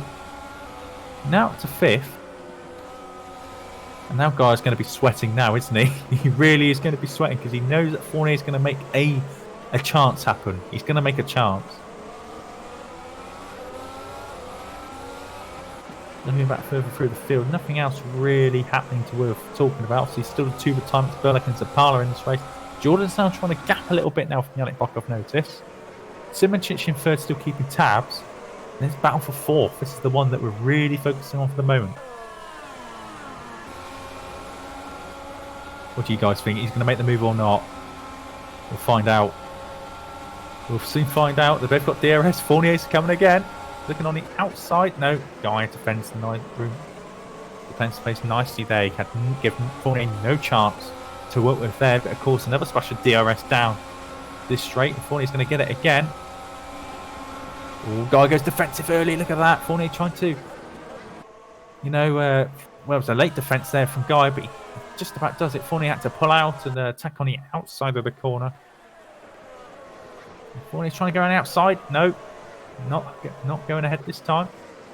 Fournier's really going for it. It's great to see entertaining last. Obviously, we said this maybe a bit more relaxed, entertaining race here today. Obviously, for the Bulk and Jordan, maybe not so, but you've got to enjoy your final race. It's been a long, hard season for fans, obviously, and it's been great entertainment for drivers. Let your shoulders down, relax a little bit. Fight for last word, because you're not going to need these engines after the day. You might as well go for it, and Fournier is going for it once again. DRS wide open.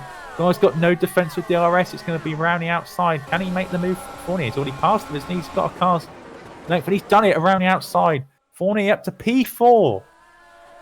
Magnificent stuff here from the Frenchman. No. If you want a highlight, we're going to make a highlights package, but I tell you what, you can spend a good 5 minutes on Fournier on this race. Just take the last 5 minutes or so. It's been absolutely magnificent. As Fournier moving his car on his way for the field. And has he got the chance of getting up to these three at the front? The way he's going, you wouldn't put a 5 on him, wouldn't you? Doing it. He's already pulling away now from Gaia. Gaia's now holding these guys up. Of course, Gaia now has got Schmidt, but now Kilt, Moose, Musculi, maybe even Robin Panzar is trying it here, and maybe holding up his own train now. I said about the tyre wear on these Red Bull Street Fighter cars and the green stripes, not as good we've seen over the course of the year. Simracing is doing a good job so far, but now Guy's pitting. Guy's the first one to blink. Lap 39. He's got 34 laps to go. This is going to be a free stop here from Street Fighter, surely. He's not really gone that far. Yeah, he did more laps on the Ultra Softs than he has on the Super Softs. That is not good stuff. He's gone on to Ultras now. This is going to be a free stop here. Down to 18th place. Mark Hutchinson as well also pits. He's going to be on the free stop now. But now it's set these guys free behind. And look at this. Right, Kilk's now seen his teammate pass all these guys. Now he's thinking, we're going to have some of this as well. Burst up Lucas Schmidt. Moose and Biscudi tagging along for the ride as well. But now these guys might see themselves. You could see Florian Garrett as the cork in the bowl. Obviously now pitted. Probably going to set some very, very fast lap times now on those fresh Ultra Softs, I must admit.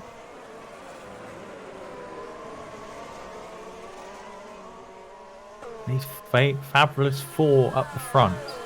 It is now a 4-way battle because Fournier is slowly closing. He's slowly closing up to these guys. He's the fastest out of these 4 still.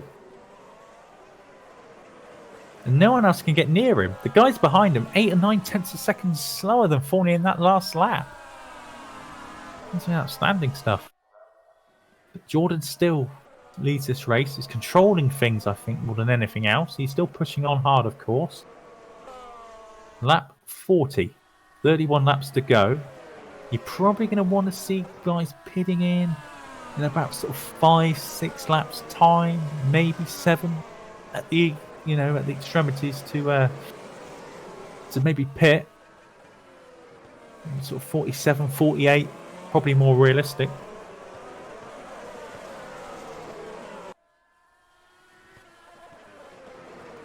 And Chris Shepherd here says we need an onboard. Well, I'll tell you what, your wish is my command. We're getting on board with Jeffrey Fournier here for a lap of Interlagos. And he goes in the pits. Oh, well, we can watch it. Well, we can go on board with his pit stop then, maybe. Let's have a look. Oh, that's just my luck. Let's have a ride on board the pit with Jeffrey Fournier. Let's see those ultras. Go on, boy. That's it, Jeff. Get those ultras on. Let's see some flyers. Down in 15th place. Obviously, that's why he's going so fast, because he's really been pushing that tyre really hard. He's going to come out ahead of Florian Gara again, of course.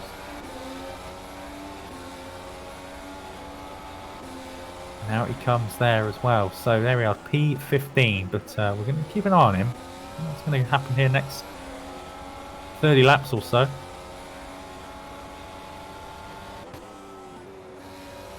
It's now a freeway battle for the lead.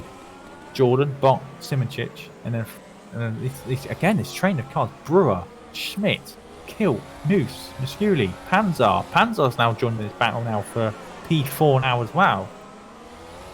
And I see these guys going quite a bit longer than the likes of Fournier and Gaia as well. So lock up there for one of the cars. I think that was Matthews Moose there locking up the front left tyre.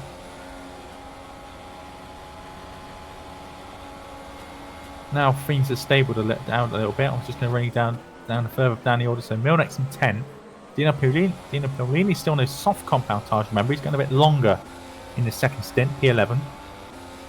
Danny van den Eek 12th. David Feideck in 13th. Jason Muscat 14th. Jeffrey Fournier, of course, 15th and flying up through the field. He's going to try and tag. Foreign guys trying to tag along with him. Then we've got Lauren Kierismakers and Sergio Harris 17th and 18th place. Then we've got Stefan Rowe 19th. Ricardo Pellegrini 20th. Alex Cooper 21st. Leon Bock, obviously brother of Yannick Bock, of course. He's in P22. Lewis Bickers P23. Mark Hutchison 24th. Tom Parker's retired from this race, as well as Ivan Leonov. Peder Burlak and Sapalo, your other retirees as well. So 24 cars still on track.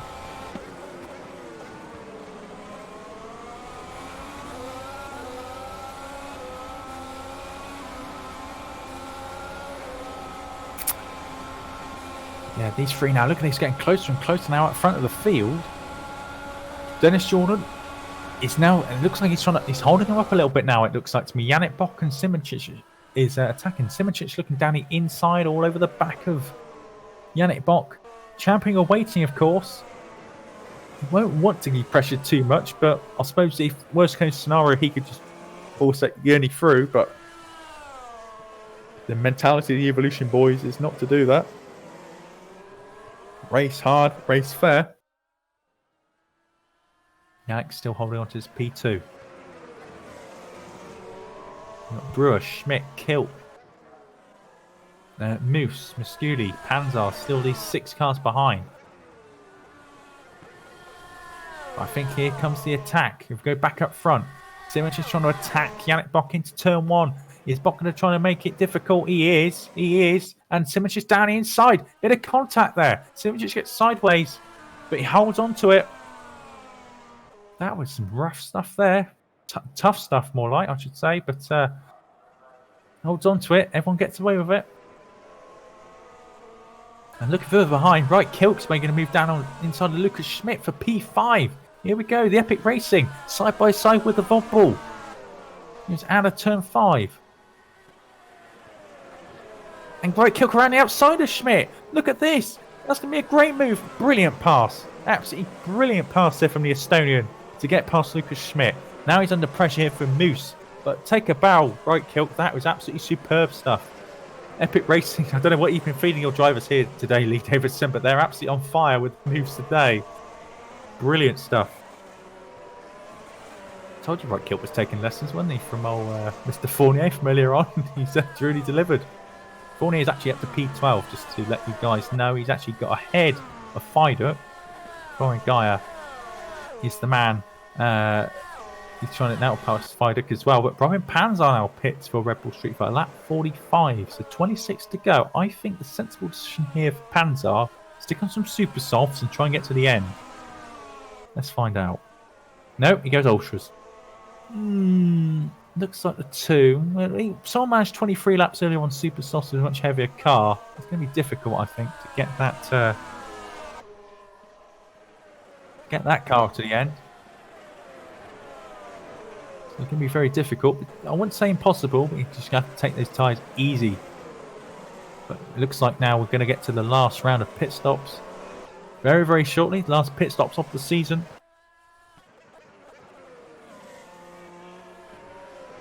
For these 3 up front, very, very high pressure pit stop. I think Evolution will have a little bit of a peace of mind regarding obviously the speed of the green stripes pit stop. But earlier on in this race was not that quick. Obviously Jordan jumped him in the pits, so they might have in the back of their mind thinking, do you know what, we've got a little bit of a cushion. You only know he's going to have the perfect pit stop here to be able to basically affect the order at the moment up front. 1, 2 being the up front for the Evolution boys.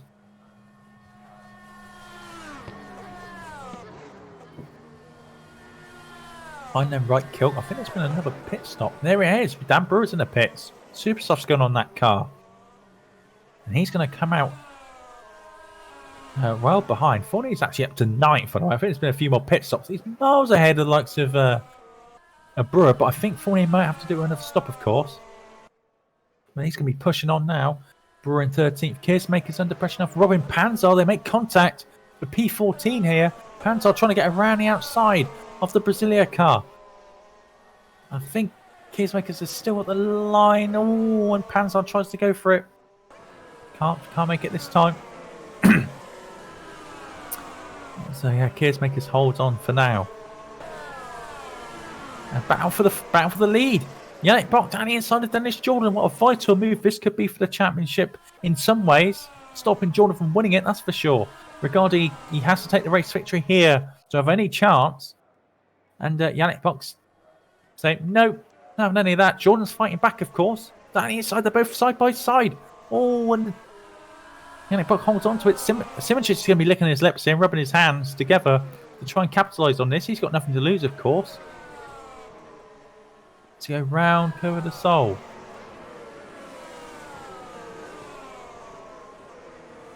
Yeah, Evolution getting away with it, but Bock takes the lead here for the first time today. Third different race leader, of course, here today. Yannick Bock, again, look at that. He's already putting away. He's already pulled out a second advantage here from Dennis Jordan. He's just getting on with it.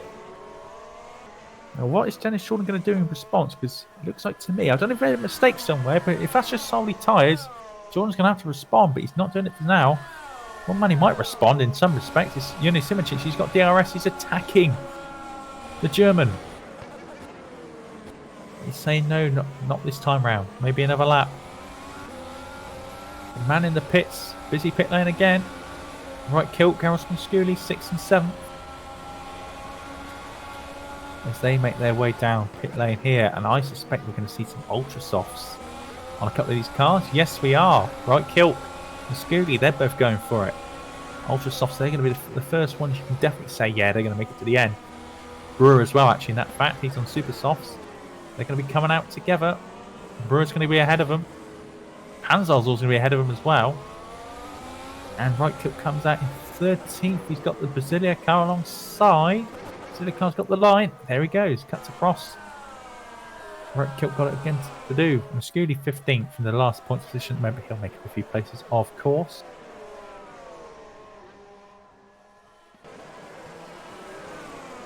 These guys up front, though, are just going to finish lap 49. And Simicic is attacking again, this time on the inside of Dennis Jordan. And this time he makes it stick. Fantastic stuff there from the Croatian. Oh, he gets sideways, but he gets on the power nicely. Out of the corner. Green stripes there in a P2. Brilliant stuff there from Yoni Simicic. Obviously, the pole sitter here today. Had that great launch off the line. Led for a long time at the start of the race, but lost it during the pit stops. Now he's attacking once again. Jordan's starting to drop back now.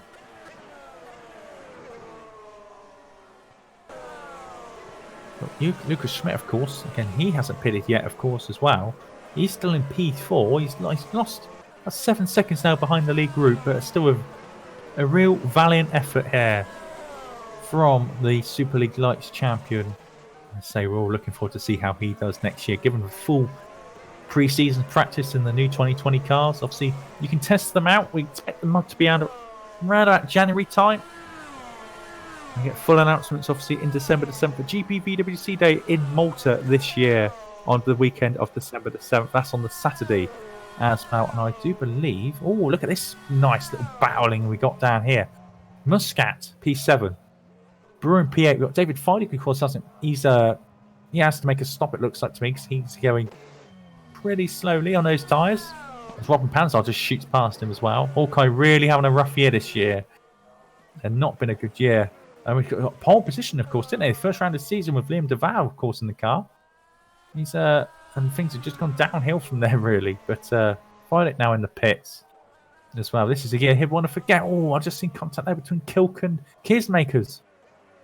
Schmidt pits as well. He's leaving the pit lane. He's come out behind Right Kilk and looks like ahead of the Scuderia Brasilia car as the Brasilia car tries to overtake around the outside. Nope. Lucas Schmidt holds on. He's in P10.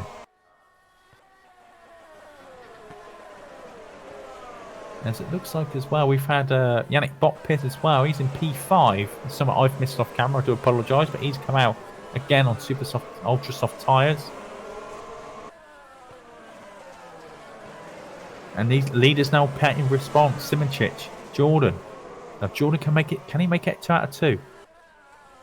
Regarding beating Simoncic in the pits, it's going to be difficult because there's quite the gap. I think Simoncic is going to get this comfortably, actually. Yes, he is. As leading the race for now, Geoffrey Fournier, of course, he has to make another stop.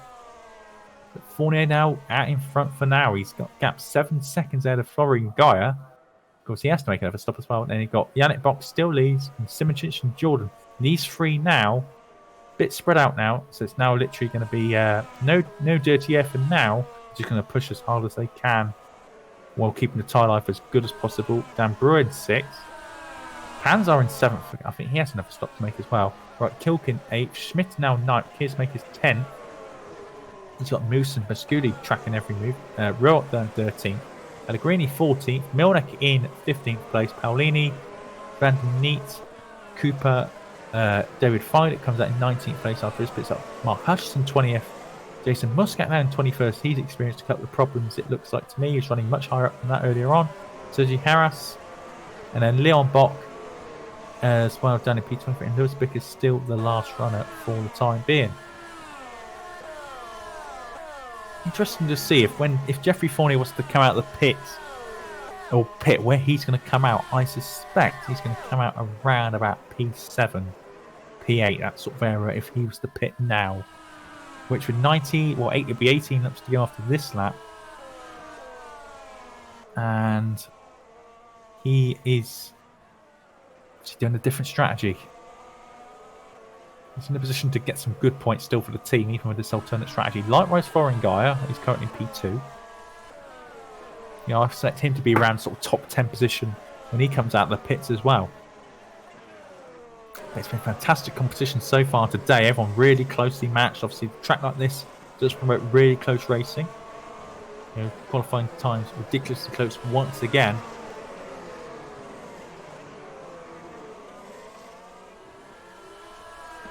And earlier on, of course, at the start of the race, you could throw a blanket across the top 12 before they all pitted. So here we go once again. Geoffrey Fournier stays out. No one really making any moves. Of course, 18 laps now of the season to go. Not long now. Give about 20 minutes or so, and that'll be this 2019 season race, the league season at least, over. Of course, you've got the young driver tests, of course, in a couple of weeks' time. We might have a broadcast for that, and hopefully that'll be at Coach, of course. And if there is a broadcast, we hope to see you there. That'll be a nice, long, lengthy broadcast for you. A bit more relaxed, obviously. If there is a broadcast for that, obviously. Look, you'll see a lot of drivers, team managers come in and sort of talk about their season and plans for next year if they've got any, or looking back at maybe if you're the likes of Epic or YTF1, maybe looking back at what their achievements over the course a few years or their time in GPV. And outstanding stuff.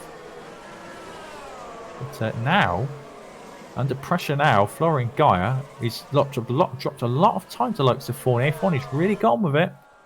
And is Guy going into the pits? Yes, he is. So this is now a 17-lap blast now for the Red Bull Street Fighter car. Now, where's he going to come out? This is going to be really interesting to see where he comes out. And obviously when the likes of Fournier hit as well. He's quite far down the order, isn't he? He's going to be sort of around the sort of bottom end of the points at best. It's Florian Gaia. Not worked out well. Considering how far up he was earlier. He's going to come out down and around 16th or 17th place. So we've got Danny Van der Neet coming out on track. He's in 16th. Guy's going to come out in 17th. Obviously on much fresher tyres now. But as a result of that, you're going to see the likes of Fournier going to come out in sort of P10 or P11. But depending on when Fournier pits, it's going to be... he's going to be very, very fast in the last few laps, isn't he? He's going out with a bang. And going out with some very, very fast lap times and some great battles here today.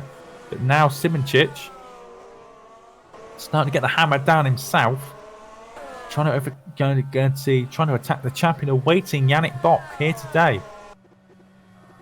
Dennis Jordan, it's going to need a miracle for him to win this race. Probably he's not going to wish it, of course, but he's going to hope these guys in some ways take each other out. But Jeffrey Fournier in the pits now. He's going to come out, so he's currently originally P11. It looks like that's how he's going to come out. He's going to be racing the likes of Stefan Ruel. P11 he comes out, so he's got some work to do, but he's got some juicy targets ahead of him. Keersmakers, Musculi, Moose, Schmidt as well further down the road. He's going to be very, very hungry to make up some positions. And after today's drive, he deserves at least a position in the top 10. He's been outstanding, hasn't he? But this battle at the front is looking like a 2-horse race now for this race finale, getting the final win of the season.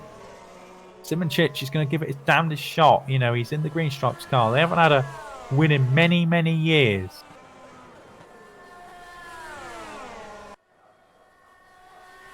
And now he's got DRS. Now he's trying to attack. Or close up to back of Yannick, but maybe set himself up to exit out of this first chicane, out of the CNRS. Doesn't get the best run out of there, but he's going to have DRS again. But he's not going to be close enough, I don't think, to make a challenge on the champion-elect. Again, going to have to set himself up for the rest of the lap. Looking further behind, bound for P4, Brewer from Panzer. I'm pretty sure he has to stop again. He's pitted quite a while ago. Because I think he pitted on lap 41, I think it was at the time. So he's done 11 laps on these tyres. 45. Yeah, he could just about make it, actually, to be fair to him. If he's gentle. So, yeah, he could potentially make it. He's going to have to be careful. Right kilt's going to be all over the back of him. He's not going to give Robin Panzer a moment's peace. Lucas Schmidt as well. P7 on his debut. I think he's going to be sniffing around these three guys as well. He's going to want to try and end his season on a, if it's even possible to, end on a higher note than it already is. Maybe take it from an A to an A star. Trying to make moves now. Robin Panzer looking to try and get around the outside of Dan Brewer. Dan Brewer's on super softs. Panzer on the ultras. These three still lined of stern up front.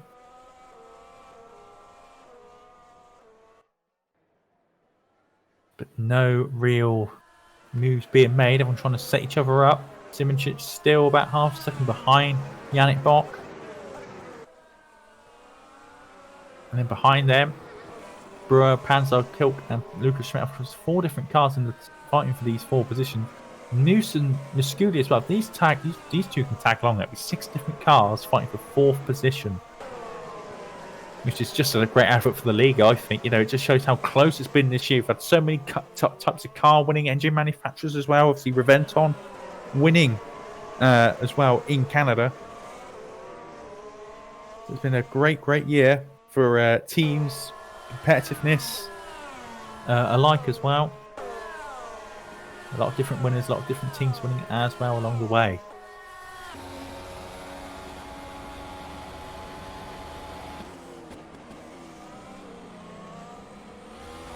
Yeah, no one really trying to pull too many punches. As I've just seen further back, Paolini using position there to Florian Guy. Obviously, Guy on much fresher tyres. He's trying to make his way through the field. He's about P17 a couple of laps ago. He's now, after a few pit stops, I think he's up to P12. Milnick trying to break the toe already, but Guy's, nope. I'm going to enter that slipstream and try and get you past probably the next lap or so. Fournier, of course, is only a bit further down the foot road, a little bit P10. But he's trying to close up on this battle for 4th. And 13, 12 and a half laps to go. They've got these guys up to the sharp end of the field. It's they're going to go for it. He's going to go for it. That's for sure. Yoni Simracing again at the front. Can't get close enough. In the back of Bock. Bock just seems to have enough straight line speed to maintain the lead, maintain the gap, and nullify the DRS a little bit. Simracing doing well, really well here today. Obviously P5 in Kota he got the green stripes that day. He's looking to serve here for the podium here. Where are we going to see likes of green stripes next year? Are they going to be in GPV next year? You know, with the Red Bull backing? Not sure. Obviously, we have to find out. Obviously, don't want to say too much at this time, but it's going to be a interesting season regarding not just teams but sponsorships potentially as well. Could play a big part in some decision making for teams as well as drivers.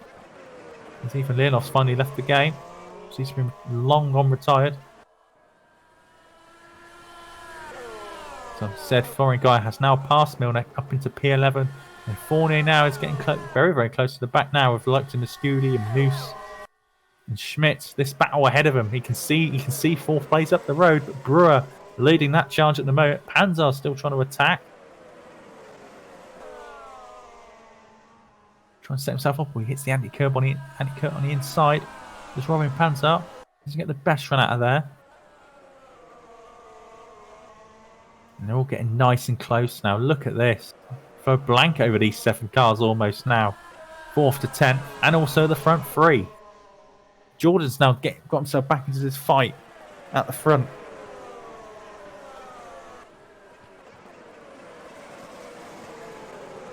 Jordan's looking like putting the pressure on. Looks like Simracing is struggling a little bit there out of that corner. Maybe the tyres not as fresh as they was.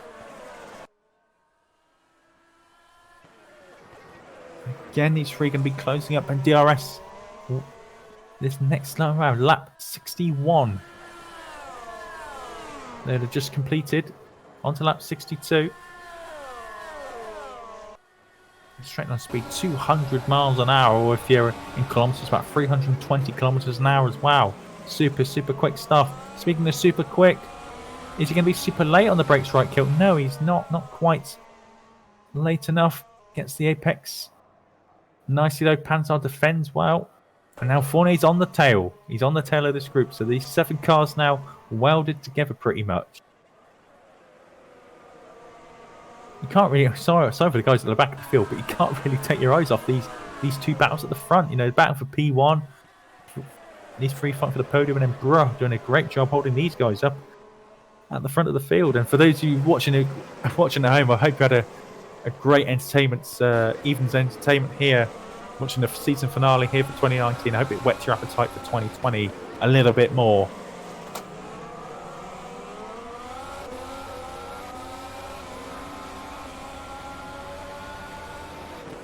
Okay, so these guys now up front in the back 4th. See some more DRS action here. The front 3 still not in any change of order.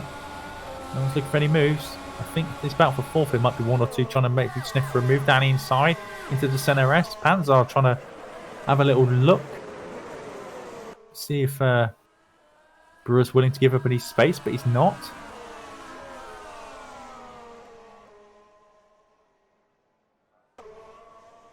Panzer once again looking at that little dummy that he's trying to maybe look down the inside. Kilt now is trying to put the pressure on. I think right Kilt here, the man to watch. Both of these epic cars.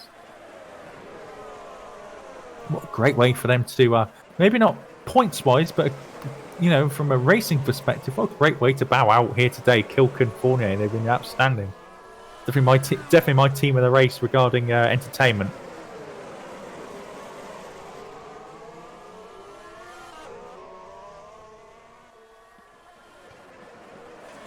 Again, Panzer not giving this in, is he? He's in P5. It looks like he's going to be able to hang these tyres out. It's lap 63. I thought he might have to pit, but no, he's looks like he's not planning to pit at all. And here comes Fournier. He's down the inside of Biscuiti already. He's had a great run out the final corner. He's positioned himself down the inside. He brakes nice and late for the corner, and he's got that position done. Fournier up to P9. Matches moves down his next target. And look at this. Down inside, Panzer's around the outside. Kilk's trying to get a position as well. Oh, we don't know where to go. Kilk's backed out of it. And you got Lucas Schmidt now trying to get position. Contact between, or banging wheels. Robin Panzer and Brewer as well. They're all getting very feisty.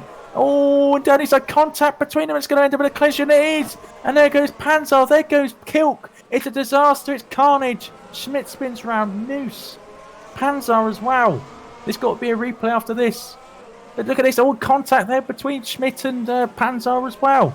That's a front wing gone for right kilt goal. What a disappointment that is, because that was going to be so good.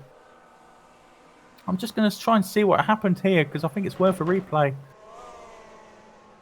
From a few seconds ago, of course. Such a disappointment, because it was looking so good, this battle. But obviously it's Panzer and Brewer who were scrapping away, and they were side by side going into the corner. And it looks like Brewer tried. It looks like Panzer hit the curb on the inside, ran a little bit wide, touched wheel to Brewer, and he got that sort of pendulum effect. And of course, they all get caught up. Moose had nowhere to go instead, apart from going to the back of kilt. It's just absolute carnage. It really is. 3 or 4 cars. Schmidt, Moose, Kilk. Obviously, Brewer and Brewer involved as well. So it's just a real disappointment the way that turned out. But, you know, brilliant stuff nonetheless. It's just a shame how it all ended. So they're all pitting now. So Moose, Kilk's obviously at to pit. Panzer's at the pit as well.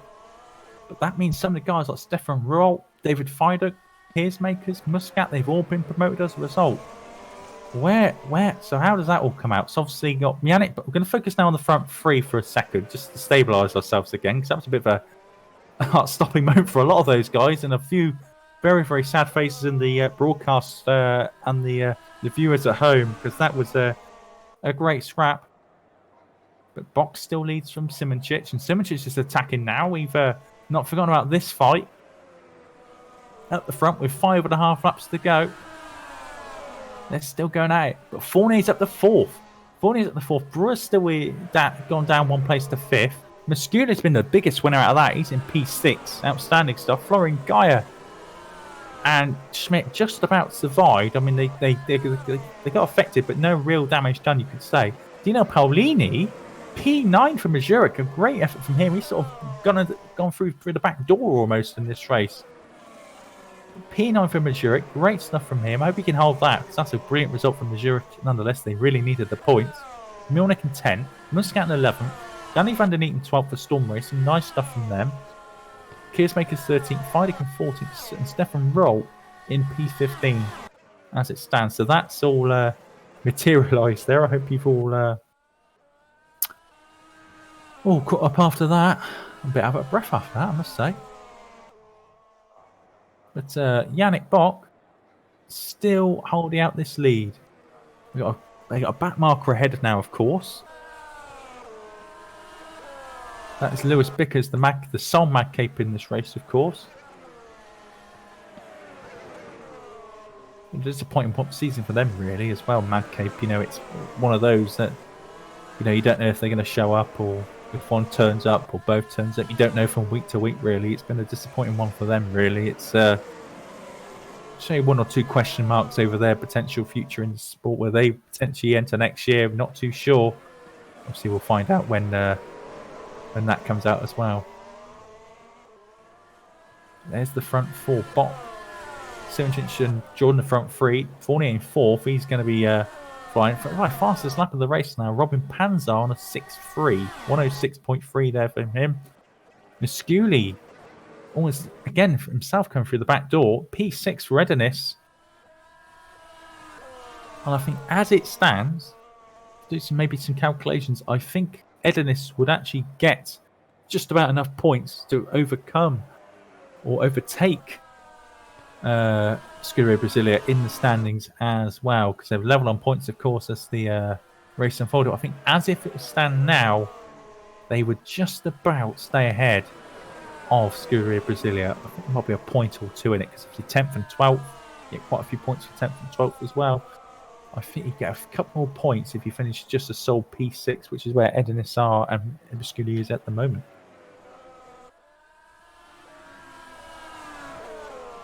Here we go. 3 laps to go. Just to start lap 68 of this race. Now for Yannick Bock now, I mean, he could cruise it from here, but he's not going to. You know that he's going to push for the victory and end his season in the perfect way. Simracing, of course, is going to try and not spoil Yannick's day and party, because he's going to win the championship if Joni ever takes him or not. But Joni now trying to get his own personal glory from this race and win this race himself. He's been in the mix all race long.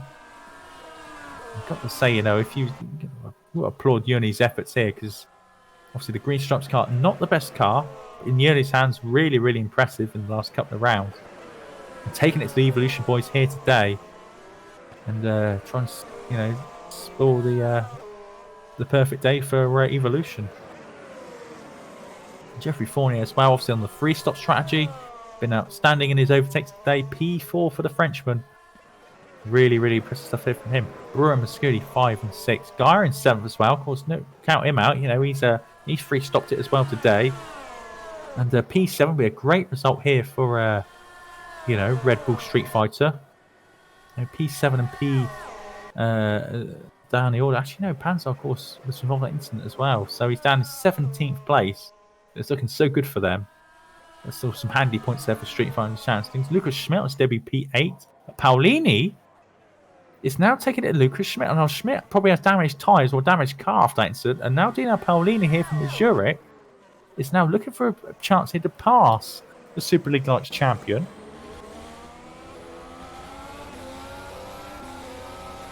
Now Paolini trying to maybe set himself up. Obviously Schmidt now looking at getting very defensive straight away, trying to break the toe straight away. But yeah, a lot of damage on that car. You just see by, if you go on board with Lucas Schmidt, actually, you probably just tell by his steering inputs, that car is not handling well in a straight line. Even his turn 10 degrees to a left to go in a straight line. So he's going to be taking it a little bit careful. Maybe have to settle for a top 10. That'll still be a great day's work for him. Obviously, beating his much more illustrious teammate as well, Stefan Roll as well. He's down in 15th. So to beat your teammate in any race is a good achievement, particularly if it's your debut.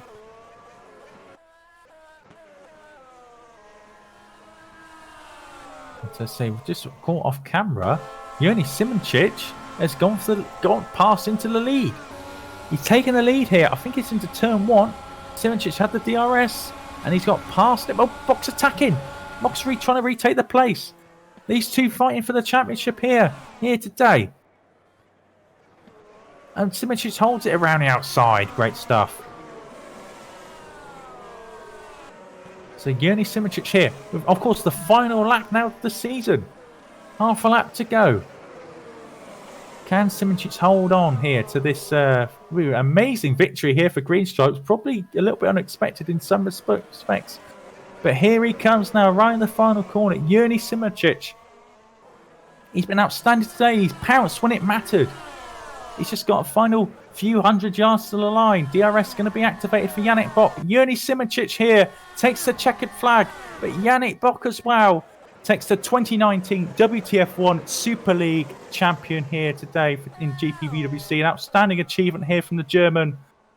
And he will be delighted. As well as Dennis Jordan, obviously coming home in P3. But Evolution, what a dominant year it's been for them. But Yannick Bock, deserving champion, you have to say. He's upped his game this year, taking his challenge to the likes of Alex Siebel and Dennis Jordan, and proving his worth here and getting himself on the winner's trophy and the history books as well in GPVWC here. 2019 Drivers' Champion here in Super League. Fantastic stuff there from those guys all year. Geoffrey Fournier, P4. Brilliant stuff here from the Frenchman here today. It's been a topsy-turvy season in some respects. But what a way to finish it. P4 there from the Frenchman. Dan Brewer in P5.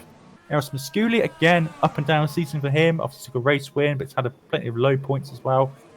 P6 there for Edinus Engineering. Florian Gaia, P7. A very good performance actually from Guy. He's not really been to those sort of heights all year. P8, Lucas Schmelt's debut. Great result for him in the circumstances. I think might be a little bit disappointed in some respects, but if you used to tell him he'd be P8 at the start of this race today, he'd have probably snapped his hand off. Dino Paolini, P9. Brilliant stuff there from Zurich.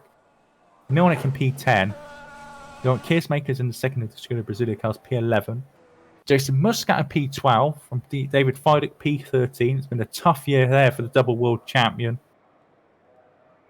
Danny van der Neat takes some points for Storm Racing P14, and Stefan Ruhl takes the final point of the year in P15. Robin Panzar P16, Sergi Harras. It's been a great year for him, but a bit of a downbeat way to end his season. P17. Alex Cooper P18. Riccardo Pellegrini P19. Matches Moose P20. Leon Bock P21. Wright Kilk P22. Unfortunate stuff for him in the end after a great performance. And apart from that, Lewis Bickers P23.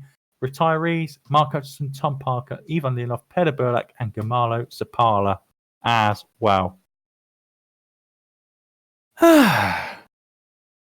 What a season it's been, guys. What a season. And of course, for Yannick Bock, the light on the face of Yannick Bock as well. Of course, Germany won it this year. German wins it this year as well. And a German team who's taken the teams and drivers championships. So the Germans have absolutely dominated this year.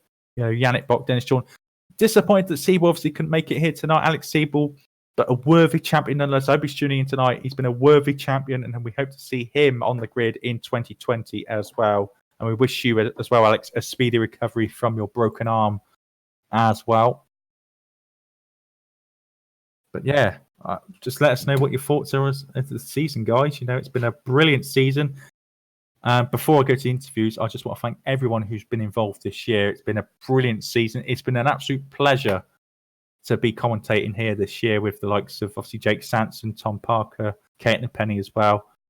Hopefully we'll get someone better to do commentary next year, to be honest, because I think that's where it needs to be at from a personal thing. So I want someone to take the reins next year and do a better job than I can, in all honesty. So we hope to get someone better along the lines next year. I'll probably be taking a step down from duties in Super League next year and for the future. So we'll see how that goes. But I say I'll be definitely keeping an eye on series as well. So I'm just a bit out of breath, really. You know, time for a snack, I think. But yeah, I hope you guys are all happy that, you know, and you can just celebrate the season, really. Obviously, we're doing it in a couple of weeks' time as well, the Young Driver Test. If you are thinking about maybe just testing the cars out just to see how they feel like, or maybe just want a bit of fun, just contact the team managers. I'm sure there's 3 cars available for each team. I'm sure if there's a seat going, you'll be able to drive. Obviously, there'll be a lot of people trying to get seats. I know people like Gerrit alongside me here, like Alex Skinner, a lot of the staff, Chris Williamson. A lot of the staff are looking for a seat because they've worked bloody hard this year. There's no doubt about that. And full credit to them, you know, so they deserve a little bit of a change, a little bit of relaxation, so we say, from their normal duties as well.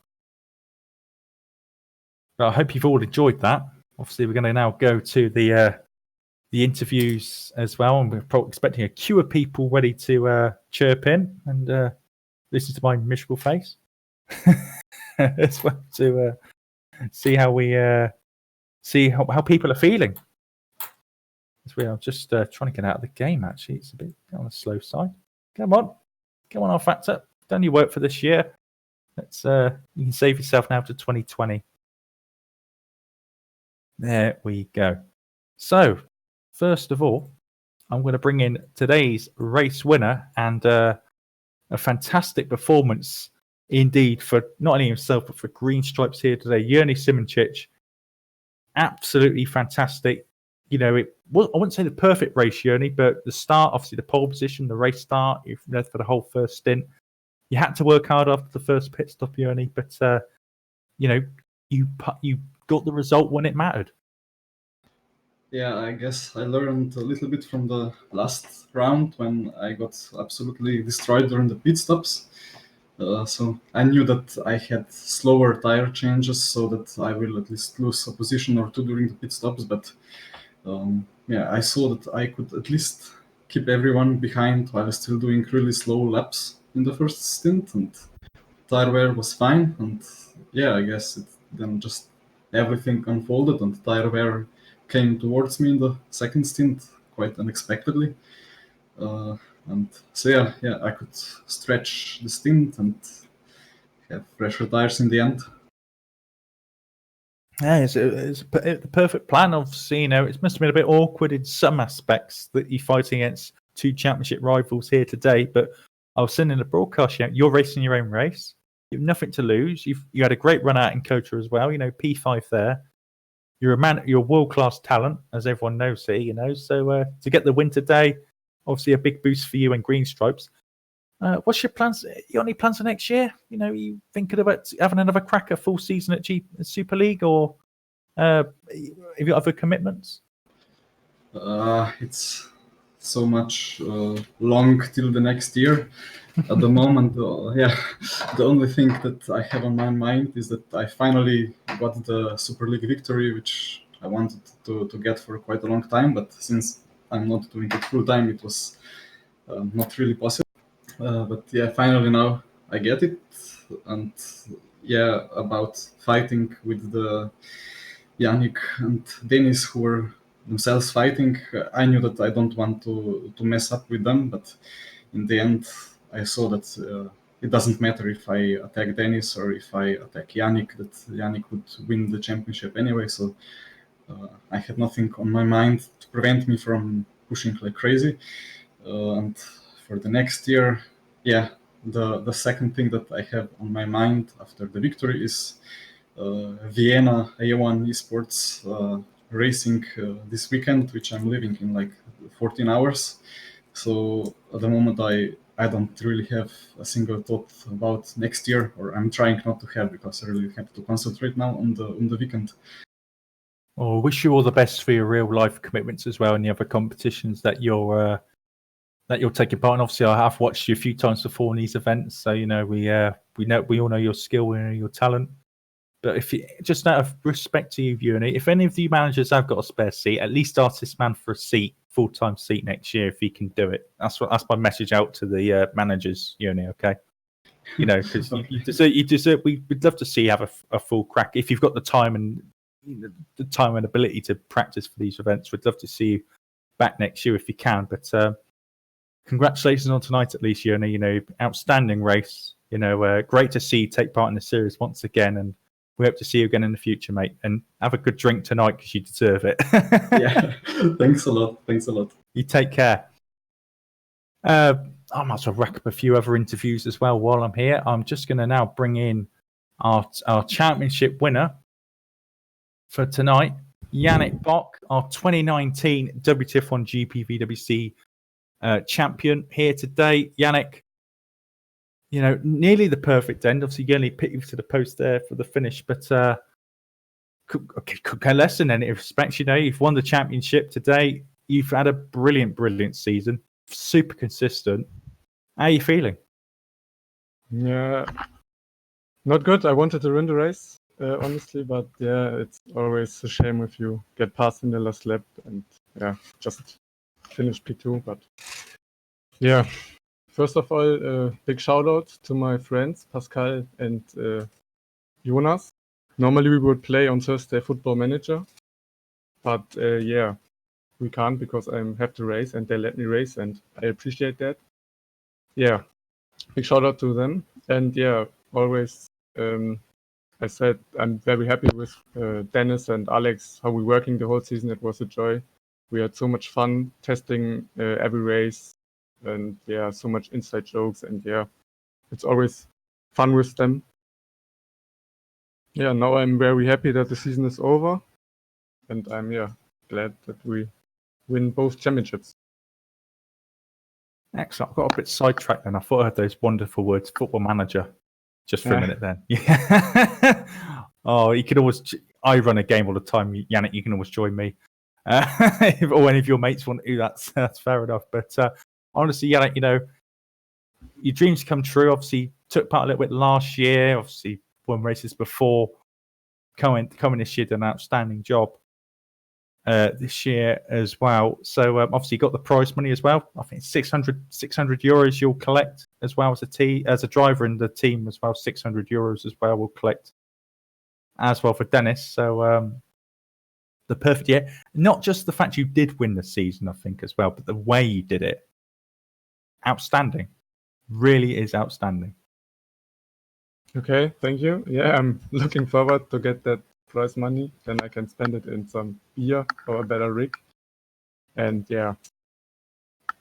the season was great. Just how I said, we had so much fun testing. It was just great.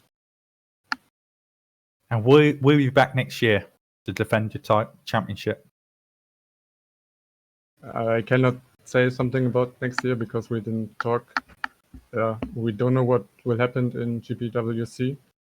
But we will look and then decide what we will do.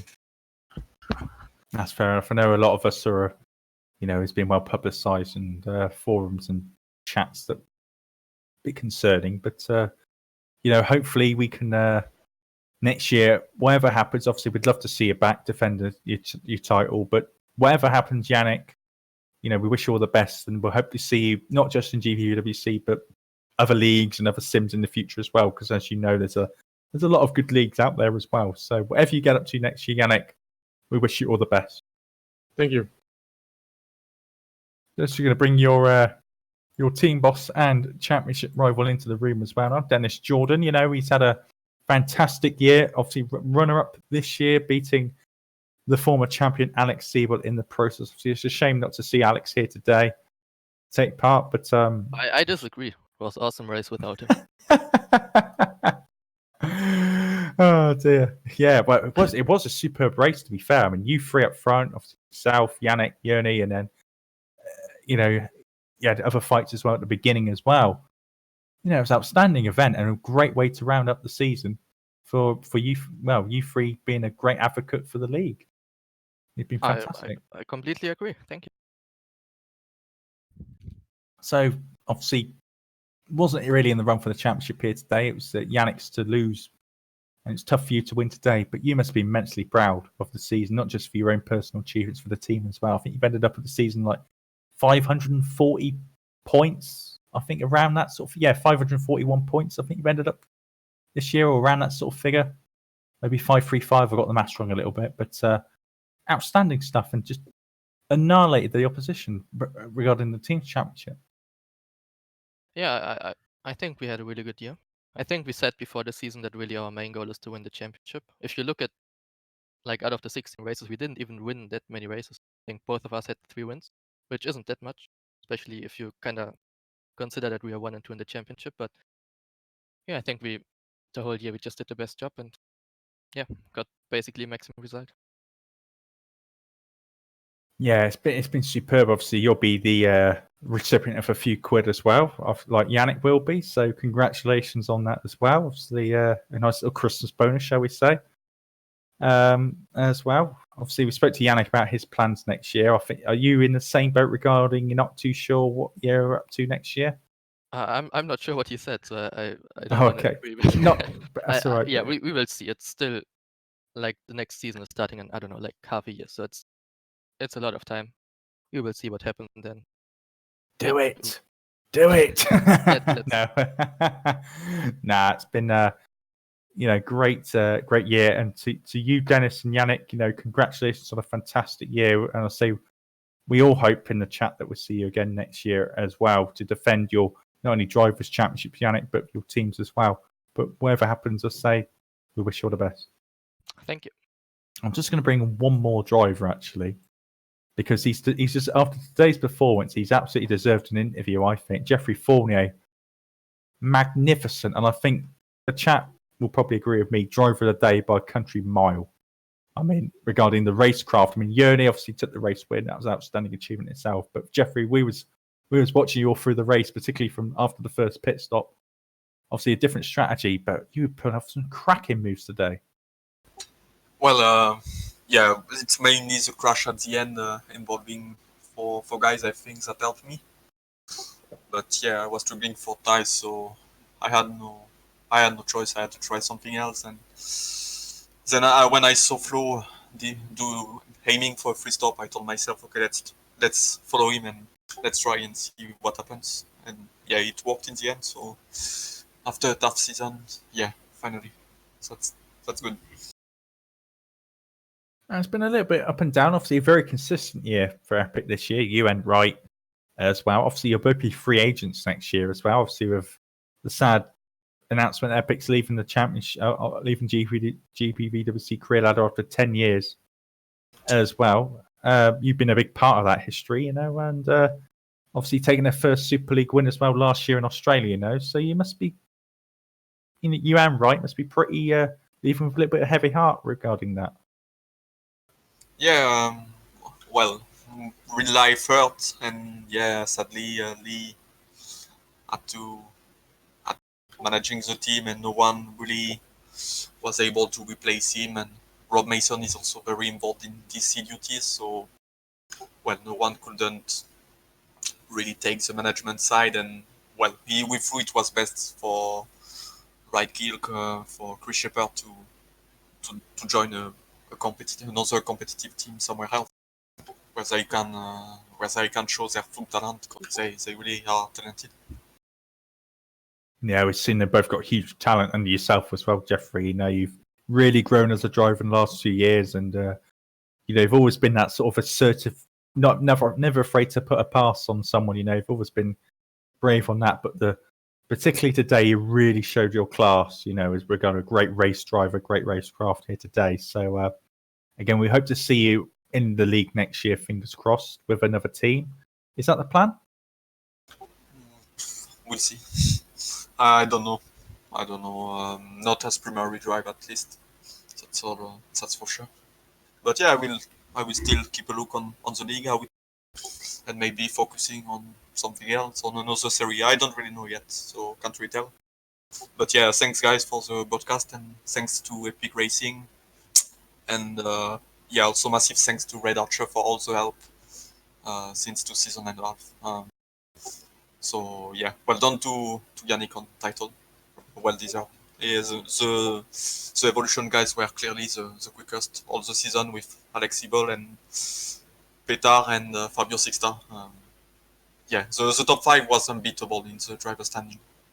They were clearly the best, so good job to them. Yeah, it's been an outstanding season, and we hope a lot of you come back next year. But Jeffrey, well done for a great year, mate, and again, I hope you have a brilliant 2020. Whatever you get up to, hopefully it's a good one for you as well.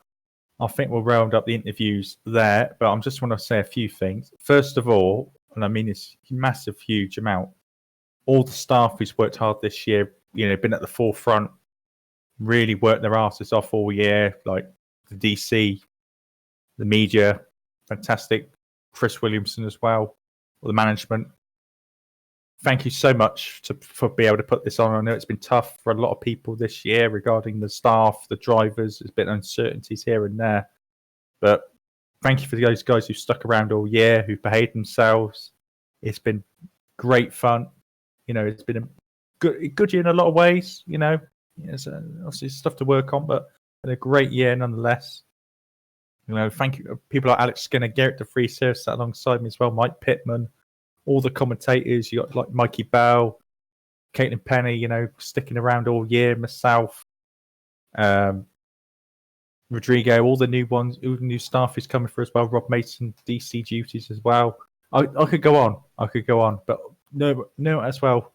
Without the drivers and drivers out there as well, and the teams applying for the series year on year, we wouldn't have a show to put on. So thank you to everyone who's taken part this year. It's been an absolute pleasure, and one for me.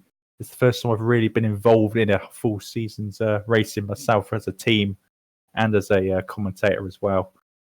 And I hope to see you guys next year. No matter whatever league you're in, whatever community you're part of, keep in touch and stick around the Discord, and we'll hope to see you around. Yeah, that's one thing for sure. 2020, obviously, got a long pre-season now. We'll see what gets announced in December the 7th, what cars come out, if there's any real changes. We'll soon find out, but let's just hope we'll have a good break. That's the main thing. That's one thing for sure. But I'm going to round the broadcast there, guys. And big thanks to Gerrit De Vries for bringing, not only tonight, but all season on, the cameras as well. Been an outstanding ambassador for the league in that front. And we just wish hopefully we'll see in a couple of weeks' time as well for the young drivers test. But if we don't see you then, have a brilliant rest of 2019. Have a brilliant Christmas and New Year. And hopefully we'll see you sharp and ready and fit for a great 2020 season. Take care, guys. Bye for now.